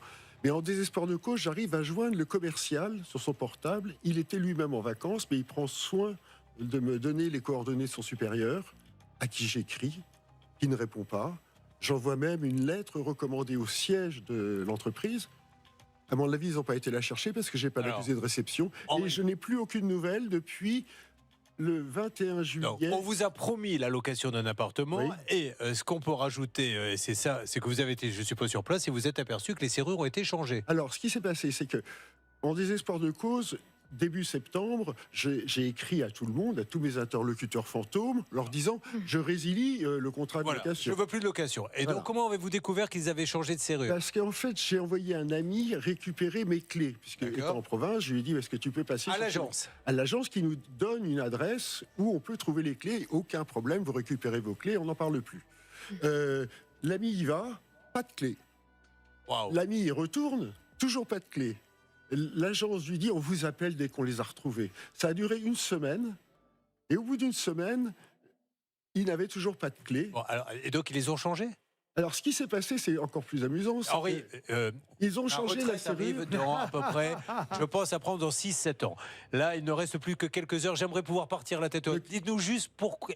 Donc qui a changé les clés? Une autre agence du même groupe qui m'a prévenu qu'il y avait des clés le 14 septembre à un autre endroit dans Paris clé sans badge d'accès à l'immeuble. Ok. Alors, Stan, on y va. On va lancer les appels. On va demander à Maître Dancois ce qu'elle en pense. J'aimerais savoir maintenant, clairement, on va appeler cette agence. Qu'est-ce qu'on leur dit? Qu'est-ce qui ne va pas? Alors, ce qui ne va pas, eh bien, c'est qu'ils n'ont pas tout à fait respecté le contrat client, si on peut dire. C'est-à-dire, vous l'aurez compris, Henri met son appartement en location. On signe un bail avec une locataire. Ensuite, Henri n'a plus de nouvelles. Il se tourne vers son agence en lui disant qu'en est-il, quand est-ce que les loyers vont être payés. Pas de réponse. Finalement, on finit par lui dire, alors, en fait, la locataire a décidé qu'elle ne prendrait finalement pas l'appartement. Donc désolé, mais au mois d'août, il n'y aura pas de locataire. Henri dit, attendez, je trouve ça pas très normal. Il dit, est-ce que je peux aller voir l'appartement? Il vient sur place et là, il s'aperçoit que les serrures ont été changées. Alors il dit, mais attendez, mais comment ça, les serrures ont été changées? Où est-ce que je récupère les nouvelles clés? L'agence lui dit, allez voir dans une autre agence, c'est eux qui ont les clés. Bref, il finit par réussir à rentrer dans son appartement et là, il découvre en plus qu'il y a quelqu'un qui vraisemblablement a dormi, on ne sait pas combien de temps, mais dans l'appartement, puisque les toilettes ont été utilisées et la literie également, le lit n'a pas été refait. Donc Henri, aujourd'hui, il soupçonne que la locataire soit restée peut-être 1, 2, 3 nuits, allez savoir combien dans l'appartement. Le mois d'août n'a jamais été payé. Aujourd'hui, ce qu'on demande, c'est de casser le contrat avec l'agence, qu'on lui rende les nouvelles clés et le badge de l'appartement pour qu'il puisse y avoir accès librement et qu'on lui paye au moins le mois de loyer qui est dû normalement. Allez, c'est parti, nous allons appeler mes maîtres Dancois. C'est quand même incroyable ça. Est-ce qu'on a le droit de changer des serrures comme ça? Non, absolument pas. Là, dans le cas d'Henri, on a un contrat de mandat de gestion, très bien. Donc c'est la loi Auguet, donc c'est une loi assez ancienne, et donc qui prévoit un formalisme très strict. Et donc Henri aurait dû être informé, évidemment, parce que l'agence, Julien, elle a une obligation d'information, de conseil qui est très étendue. Donc, premier point, s'il y a une difficulté avec potentiellement la serrure de votre appartement, elle doit informer Henri. Aujourd'hui, il y a une grande nébuleuse. Là, on ne sait pas trop qui a changé et pourquoi, quelle était la raison. Premier point. Deuxième point, on a dans le dossier, et Henri a été informé, en juillet, on a un bail qui est signé. On s'aperçoit que finalement, la locataire s'est dédiée au cours du mois d'août, sauf quand même qu'en se rendant sur les lieux, on s'aperçoit qu'elle est restée quelques jours. Donc, il en va de la responsabilité de l'agent Julien. On peut engager évidemment la responsabilité. Peut-être troisième point, on peut évidemment casser ce mandat, ce qu'a fait le 10 septembre dernier Henri dans le cadre d'une lettre recommandée, parce que de toute façon, il y a une défaillance contractuelle de l'agence dans ce dossier. La locataire, c'est Dédi. Appelons Dédi pour savoir justement, maintenant qu'on connaît son nom, pourquoi elle est restée dans l'appartement. Alors on commence par l'agence, bien évidemment. Alors attention, c'est un réseau, l'un des plus grands de France. On ne comprend pas, il y a dû avoir un petit couac et je suis certain parce que ça fait partie des agences, en tout cas des réseaux qui règlent tout de suite nos problèmes. On y va, on appelle donc l'agence où vous aviez mis au départ l'appartement en location, monsieur. Oui. Si vous le voulez bien. C'est parti, ça sonne. Alors pour que ça aille un petit peu plus vite, Julien, car vous le savez, Célia avec les agences... qui est sur place. Voilà, vous avez lu dans mes pensées. Alors on y va. Célia, bonjour. Ah, excusez-moi. Oui, bonjour. Bonjour Célia, merci de me répondre spontanément. Célia, vous êtes devant l'agence ? Oui, je suis à l'intérieur. Je suis en train déjà de donner toutes les informations. Bah alors super, parfait, très très bien. Qui a d'autre à appeler dans ce dossier, s'il vous plaît, Stan ? Eh bien, la direction, bien sûr. Et ça, c'est Bernard qui s'en est occupé. À la direction, vous avez en plus, on a là-bas un espèce de bienfaiteur qui nous aide à chaque fois. Je tiens à vous rassurer, Henri. Je suppose que c'est le monsieur dont le nom finit par I. Exactement, monsieur Vesperini, qui est adorable et qui m'a donné les coordonnées carrément du grand patron local à Paris et qui m'a dit la chose suivante. Je viens de la voir, ce monsieur-là à l'instant, il s'appelle Julien. Il m'a dit, écoutez, je fais une enquête en interne, laissez-moi un petit quart d'heure, ce n'est pas normal ce que vous me racontez. Bon, c'est parfait, ça avance. Donc Henri, on va avoir du nouveau. Peut-être pas dans les 20 minutes, mais je suis quasiment sûr que ça va s'arranger. Alors, sur les clés, maintenant, vous n'avez pas... Les serrures qui ont été mises, elles sont aussi... Elles sont parfaites. Elles sont parfaites. Ce que vous voudriez, le seul inconvénient, c'est que je n'ai pas de badge pour rentrer dans l'immeuble. Vous voulez un badge et vous voulez une petite indemnisation pour la nuit passer là-bas. C'est vraisemblable. Franchement, ceci étant dit, on rentre pas chez les gens comme ça, Geneviève. Je vous le dis honnêtement. Voilà, vous êtes là. Non, mais répondez. Qu'est-ce que vous avez été faire chez Henri ? C'est lui que vous attendiez ? Vous n'aviez pas assez de soucis avec la plaque d'égout ? Non ? J'étais déprimée, c'est pour ça. Mais c'est pour ça. Oui, monsieur. Je peux vous dire que ce n'était pas madame, puisque c'était les cheveux bruns. C'était des cheveux bruns. Ah ben voilà. Alors Anaïs, qu'est-ce qu'on va à dire ? C'est vous qui avez été dormi là-bas ? Parce que vous êtes la seule brune sur le plateau. Faisons rentrer maintenant celui que l'on surnomme Thomas the Fox. Tous les vendredis, Thomas Renard est avec nous. Et bien évidemment, il décrypte les réseaux sociaux et les grandes arnaques des réseaux sociaux. Bonjour Thomas. Bonjour Julien, bonjour à tous. Allons-y, je vous écoute. Eh bien aujourd'hui, on va parler d'un sujet très sérieux, puisqu'on va parler des violences sexuelles sur Internet et les réseaux sociaux. Ça fait partie des dangers d'Internet et il fallait qu'on puisse en parler. Alors pour commencer, je voudrais vous présenter un chiffre. 63% des jeunes âgés entre 12 et 16 ans ont déjà été contactés par des inconnus sur Internet. C'est donc assez effrayant, mais on a du mal avec ce genre de chiffres à comprendre à quel point est-ce que ça peut être dangereux. Eh bien aujourd'hui, je vais vous parler du travail d'un streamer français qui s'appelle Vinizy. Chaque semaine, sur ses chaînes Twitch, YouTube et TikTok, Vinizy prend du temps pour essayer de partir à la chasse aux prédateurs sexuels. Voilà comment ça se passe. Pour commencer, il se connecte sur des sites de chat. On parle de chat.fr ou chatu.fr. Ce sont des sites qui ont un seul objectif, mettre en relation des inconnus pour qu'ils puissent se parler. Le petit truc, c'est que Vinizy ne va pas se connecter avec son identité. Il se connecte avec une fausse identité. Il va incarner Inès, âgée de 14 ans. À ce moment-là, il va attendre qu'une seule chose, qu'un prédateur sexuel vienne parler à Inès, qui, je le rappelle, est âgée de 14 ans. Ensuite, ils vont commencer à s'appeler avec la vidéo et pour continuer à incarner cette jeune fille, eh bien Vinizy va utiliser de l'intelligence artificielle. Grâce à ça, sa voix va être modifiée avec celle d'une petite fille et le prédateur continue à penser qu'il parle à une jeune fille. Je vais vous montrer dans un instant un extrait pour qu'on ait tous en tête le travail de Vinizy. Nous, de notre côté, nous allons donc voir le prédateur avec sa voix qui a été modifiée et Vinizy avec sa voix grave.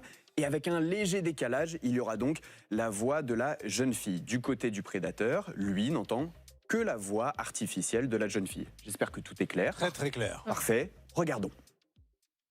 Tu veux faire quoi toi exactement? Bah, tu montes ta et moi je te montre ma. Ah carrément.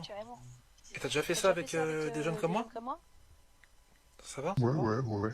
Ah bon? Oui, je le fais déjà. Elles avaient quel âge? Ton âge. C'est une horreur. Donc il lui demande de montrer son sexe à la jeune fille et il lui dit moi je te montrerai le mien. C'est ça, et je le rappelle, lui pense parler à une jeune fille de 14 ans. Vinizy, il fait pas ça pour faire le buzz, puisque à côté, il monte des dossiers, il les envoie à l'association Alerte Pédo, et grâce à ça, ils peuvent faire des signalements. Et naturellement, j'ai voulu appeler Vinizy, parce que franchement, il fait un super travail. Donc je lui ai posé plein de questions, et parmi elles, j'ai voulu savoir comment est-ce que ça se passe au tout départ, de quelle manière est-ce que le prédateur vient parler à la jeune fille, et aussi et surtout, lorsqu'on a 14 ans et qu'on s'appelle Inès, au bout de combien de temps est-ce qu'un prédateur sexuel vient nous parler sur ce genre de site? Écoutez sa réponse. Dès que je me connecte sur le chat, donc t'es mis en haut de la page, donc Inès, 14 ans par exemple, ils peuvent cliquer, tout ça, ils envoient un message. Oui, salut, est-ce que tu as Snapchat? Est-ce que tu aimes ceci? Est-ce que tu es dominatrice, je sais pas quoi? Souvent, c'est des messages de ce genre. Est-ce que tu as Snapchat, tout ça? Une fois que j'ai créé le compte, il faut en moyenne 10 secondes pour qu'un prédateur vienne me contacter, me dire que son âge ne le dérange pas. Il me demande ce que je veux, si j'aime le sexe, tout ça. Très souvent, ça se passe comme ça.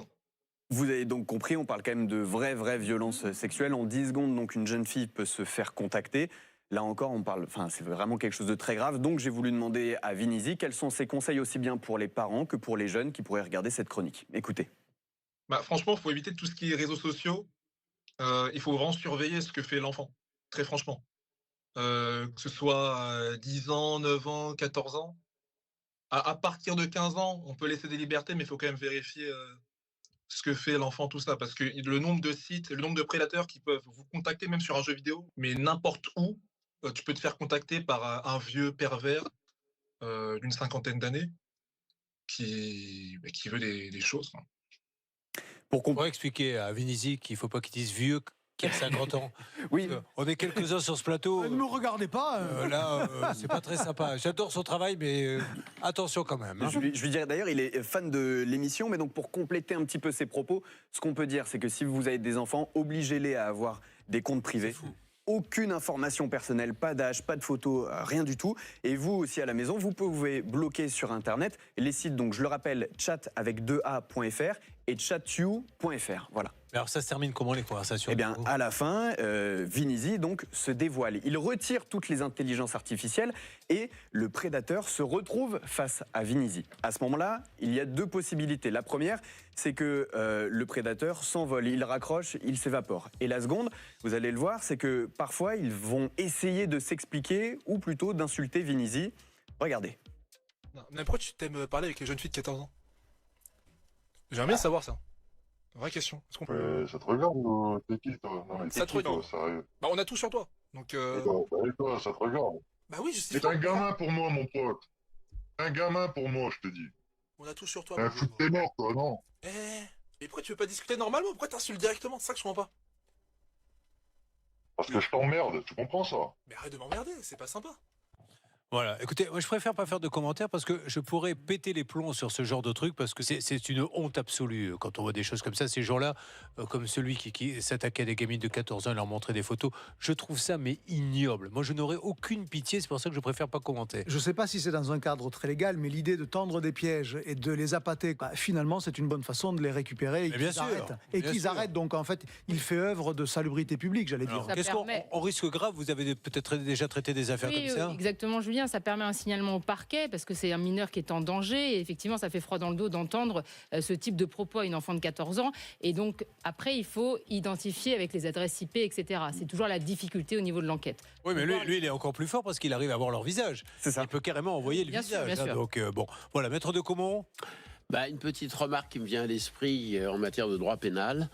Je m'interroge parce que je sais que, par exemple, dans certaines enquêtes de police, des provocations qui ont été mises en place par des policiers ont été considérées comme irrecevables pour la procédure. Bien sûr, bien sûr. Vous voyez, donc je ne sais pas, dans la mesure où c'est un particulier, j'avoue que je ne sais pas qui le fait, si ça pourrait être repris, reçu, utilisé pour la procédure et pour faire condamner ce sinistre individu. Après, il y a le name and shame. Vous allez sur des chats et vous dites monsieur de telle adresse m'a proposé de lui montrer que je lui montre mon sexe alors que je n'ai que 14 ans et compagnie. Je pense pas qu'il aille porter plainte si vous avez la preuve. Et justement, donc Finisi avec un F, pardon, fait très bien son travail parce qu'en discutant avec les prédateurs, à aucun moment il ne parle de sexe et il passe son temps à dire qu'il a 14 ans et qu'il ne veut pas de ça. Voilà. Eh bien, bravo en tout cas. Donc, félicitations à ce monsieur pour le boulot qu'il fait. Est-ce qu'on peut nous remettre la photo donc, de vous appelez ça un prédateur? Non, pas le prédateur. Finisi. C'est un streamer. Oui, c'est ça. Voilà, c'est un streamer que l'on voit là. Et franchement, mais je vous le dis, honnêtement, vous gagneriez, ça vous donnerait un sacré coup de jeune à vous coiffer comme lui, maître de Comont. Vraiment, réfléchissez. On était tous sur le plateau en train de se dire, il faut, mais oui, mais franchement. Alors, je promets rien, mais peut-être que pour la fin de la saison, on s'y connaît artistiquement. On dirait Cléopâtre un peu. Mais c'est vrai, mais il est très fort. Hein, il sait qu'on se moque gentiment parce qu'on apprécie son boulot et on tenait à le faire. Merci beaucoup. Merci Julien. Merci. Allez, on continue, mesdames et messieurs. Nous avançons dans Ça peut vous arriver. Est-ce que c'est pas le moment de faire un petit tour des stades? Parce qu'il s'est passé plein de choses. Allez, on y va. C'est parti, mesdames et messieurs. Tout a commencé, Laura, avec le cas d'Alexandra. Alexandra nous dit j'avais une relation avec un monsieur et à un moment donné, il m'a demandé des sous. Oui, il lui a demandé un peu plus de 6 000 € pour investir dans une entreprise de microfibre. Il devait la rembourser et il ne l'a pas fait. Mais d'ailleurs, l'entreprise, si j'ai bien compris, Stan, n'a jamais vraiment existé et aujourd'hui ne veut pas la rembourser. Pourquoi? Parce que les choses se sont envenimées entre eux personnellement. Donc elle a été obligée parce qu'elle nous dit j'avais un petit peu peur de sa réaction. C'est mon père qui s'est occupé du dossier. Lui dit moi, tant que c'est pas elle qui me demande l'argent, je ne le donnerai pas. Donc elle lui a envoyé un mail à titre perso. Il vous a répondu? Non, mais après, si je peux me permettre, c'est pas que j'ai peur, c'est que la discussion, c'est impossible avec lui. Les échanges sont compliqués et je suis face à une personne qui est vraiment de mauvaise foi. D'accord. Bon, où en est-on, Stan? Il y a toujours des excuses. Hervé Pouchol. Alors, ça continue de discuter du côté d'Hervé. Je l'ai entendu encore être au téléphone il y a quelques instants avec ce monsieur. Alors, Hervé Pouchol, vous m'en dites plus? Je confirme ce que vient de dire Alexandra. Les échanges sont compliqués avec ce monsieur. Quand on lui parle de sommes d'argent, il vous parle d'autre chose. Là, il est en train de me parler. Ah, attendez. Je viens de recevoir un petit texto, même un très long texto. Alors, je ne sais pas si je peux vous le lire tout de suite. Sûrement pas, ça ne nous intéresse pas. Parlez-nous plutôt de vos prochaines vacances. Allez-y. Alors, mettez en police 84, c'est la plus grosse. Je souhaiterais vous faire remarquer que durant notre entretien téléphonique, je vous ai informé que j'allais, après étude et report à mon avocate, répondre à mademoiselle Orlovski. En présence, il me semble qu'en qualité de journaliste, cette affaire ne vous concerne pas. outre mesure, en conséquence de quoi je vous prierai de communiquer à mademoiselle qu'elle recevra une réponse sous peu afin de résoudre ce litige ne concernant au demeurant aucun tiers respectueusement. Ça, c'est une réponse assez concrète, tandis que juste avant, il me parlait carrément d'autre chose et il ne voulait pas me répondre concernant l'échéance. Il avance, tout va bien. Je redis pour la 4e fois que le nom de madame a été dit par ce monsieur plusieurs fois. Nous n'avons jamais donné le nom de celui-ci. Donc maintenant, on avance. S'il se passe quelque chose la semaine prochaine, tant mieux, vous me le dites.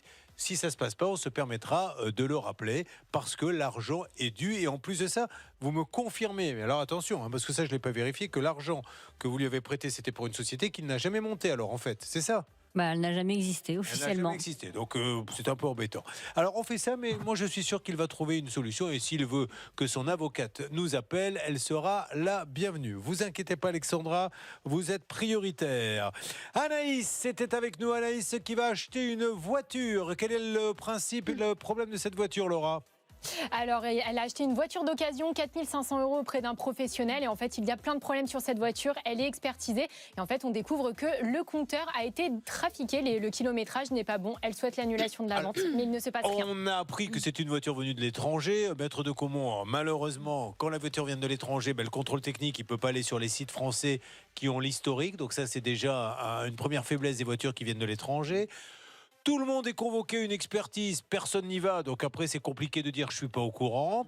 Néanmoins, heureusement, j'ai envie de dire, dans votre dossier, il y avait quand même un petit point qui a fait basculer, c'est le fait qu'il vous ait fait payer au nom de quelqu'un d'autre. Et c'est quand on commence à parler de ça que le monsieur se dit, bon, on va peut-être accélérer le mouvement pour un éventuel remboursement. Qui peut m'en dire plus, s'il vous plaît ? Oui, c'est moi. Alors j'ai discuté avec ce monsieur. On a convenu d'un remboursement par virement de 4 490 €. Donc on suit le dossier. Bien. Alors normalement vous devriez toucher l'argent, Anaïs. Encore une fois, vous ne donnez pas la carte grise. Vous dites tant que l'argent n'est pas sur mon compte et dès que mon banquier, c'est une question de 48 heures. À ce moment-là, je te la donnerai. Troisième dossier que nous avons traité, celui de Geneviève. Alors, celui de Geneviève, maître de Caumont, il est très simple. Elle sort de son impasse. Et quel est le problème ? Rapidement, s'il vous plaît. Elle passe sur une grille pour eau pluviale qui est décellée depuis très très longtemps, qui a été signalée au service de la mairie, qui n'ont rien fait entre-temps. La grille, elle se dresse, elle perfore le bas de caisse de la voiture, c'est énorme. Et à partir de là, elle fait une déclaration. La mairie, exactement l'assureur de la mairie dit « Bah oui, mais il n'y a pas de témoin direct. Et je ne suis pas vraiment sûr que ce soit pas un petit malin qui l'ait déplacé pour que vous perforiez votre voiture. » Bon, alors que nous savons, Stan, que déjà quelques jours avant, quelqu'un s'était déjà plaint de cette grille. Exactement, plusieurs témoins ont fait des attestations à notre amie Geneviève pour dire qu'effectivement il y avait un problème avec cette grille qui se détachait, et on sait surtout que quelques jours plus tard, suite à l'accident, ils sont venus, la mairie, refaire des travaux de voirie. Alors je ne sais pas si les travaux de voirie, ça prend 3 jours à s'organiser. On peut imaginer, mais il faut qu'on demande à la mairie, mais que ces travaux étaient peut-être prévus depuis quelques jours avant et qu'on n'a pas attendu l'accident de Geneviève, ce qui serait un début d'indice pour dire qu'il y avait un problème avec cette plaque. Nous avons interpellé tout le monde. D'abord la mairie de Draguignan. Est-ce que Sacha Pasqualier en est sorti, s'il vous plaît, Stan ? Il est avec nous, Sacha, dites-moi un petit peu ce qu'on vous a dit là-bas. Oui, j'ai pu parler à la directrice de la communication de cette mairie, mais malheureusement, il n'y avait personne sur place qui était au courant du dossier. Elle m'a promis que quelqu'un reviendrait vers moi dans les prochains jours. Bon, alors on appelle monsieur Richard Strambio, vous êtes le maire de Draguignan, à bien vouloir nous expliquer comment ça se passe dans ces cas-là, parce que c'est quand même très injuste pour cet administré. D'un autre côté, Bernard, vous, c'est l'assurance que nous avons essayé d'avoir. Où en êtes-vous avec Assurfin ?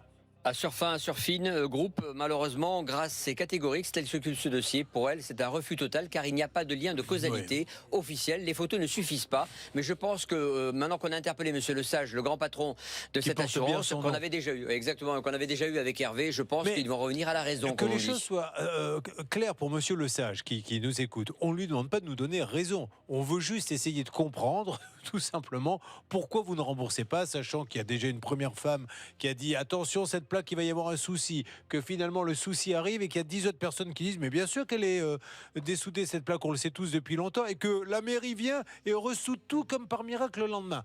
Voilà, quel est l'argument d'Assurfin pour ne pas rembourser? C'est tout ce qu'on vous demande. Laissez-moi avancer, faites-moi confiance Geneviève, on lâchera pas tant qu'on n'aura pas au moins un petit bout d'explication. Et puis il y a le cas d'Henri, donc on lui a changé les clés de son appartement parce qu'on lui a dit il y a un locataire, puis il n'avait aucune nouvelle du locataire, donc il dit bon ben maintenant ça suffit, hein. On oublie la location, je récupère récupère mon appart et là il s'aperçoit que les clés ont été changées. Où en est-on, Stan? Nous pouvons faire un point avec Célia Oprandi, envoyée spéciale, qui s'est rendue auprès de l'agence. Alors, ma Célia, grande enseigne, je le redis, parce que c'est la vérité, à chaque fois qu'on appelle cette enseigne, nous avons toujours, et notamment grâce à M. Vesperini, une réponse. Où en êtes-vous, Célia? Alors oui, effectivement, moi, c'était pas la petite agence immobilière, j'étais vraiment au siège de cette agence Rive Droite et j'ai été très bien reçue. Le directeur de gestion est venu à ma rencontre. Il m'a dit qu'il ne connaissait pas du tout le dossier, mais il est un peu tombé des nues. Bon, je lui ai expliqué en fait ce qui se passait avec cet appartement. Monsieur Diaz, celui qui s'occupe de ce dossier, n'était pas présent, mais en tout cas, ce directeur de gestion, lui, il a pris toutes les informations, mes coordonnées, et ils vont faire un point au plus vite dans cette agence pour pouvoir régler ce cas. Henri, ça va s'arranger. On n'a jamais on a été déçus. Non, mais il faut le dire, parce qu'on parle souvent, on dit Generali, on dit AXA, il y a on dit La Poste, mais Foncia fait partie de ces marques, honnêtement, où il y a une satisfaction du client. En tout cas, ils font tout pour nous aider. Oui, Bernard? Le dossier a été réouvert par Julien Lelon, un des grands patrons évidemment avec M. Vesperini. Donc je pense que ça va aller vraiment très vite. Et je pense qu'on aura du nouveau dès lundi. Super, Stan, est-ce qu'il y a d'autres choses à rajouter dans tous ces dossiers que nous avons traités depuis maintenant 9h40 sur M6? Non, écoutez, on continue à suivre tous ces dossiers. On peut peut-être se tourner, pour terminer cette émission, vers Olivier Dauvert, car on a encore une question en image qui nous est arrivée sur l'adresse mail, ça peut vous arriver, @rtl.fr. J'espérais finir en beauté, mais faisons comme ça, allons-y. Alors, j'en ai plein qui sont arrivés, je ne sais pas laquelle de la régie. Oh, c'est la surprise, voyez la photo. Allez-y, et comme je me rappelle exactement de ce que l'on me demande à chaque fois, attention, elle est arrivée. La voilà, elle arrive. 3, 2, c'est le filet de poulet. Alors ça, c'est...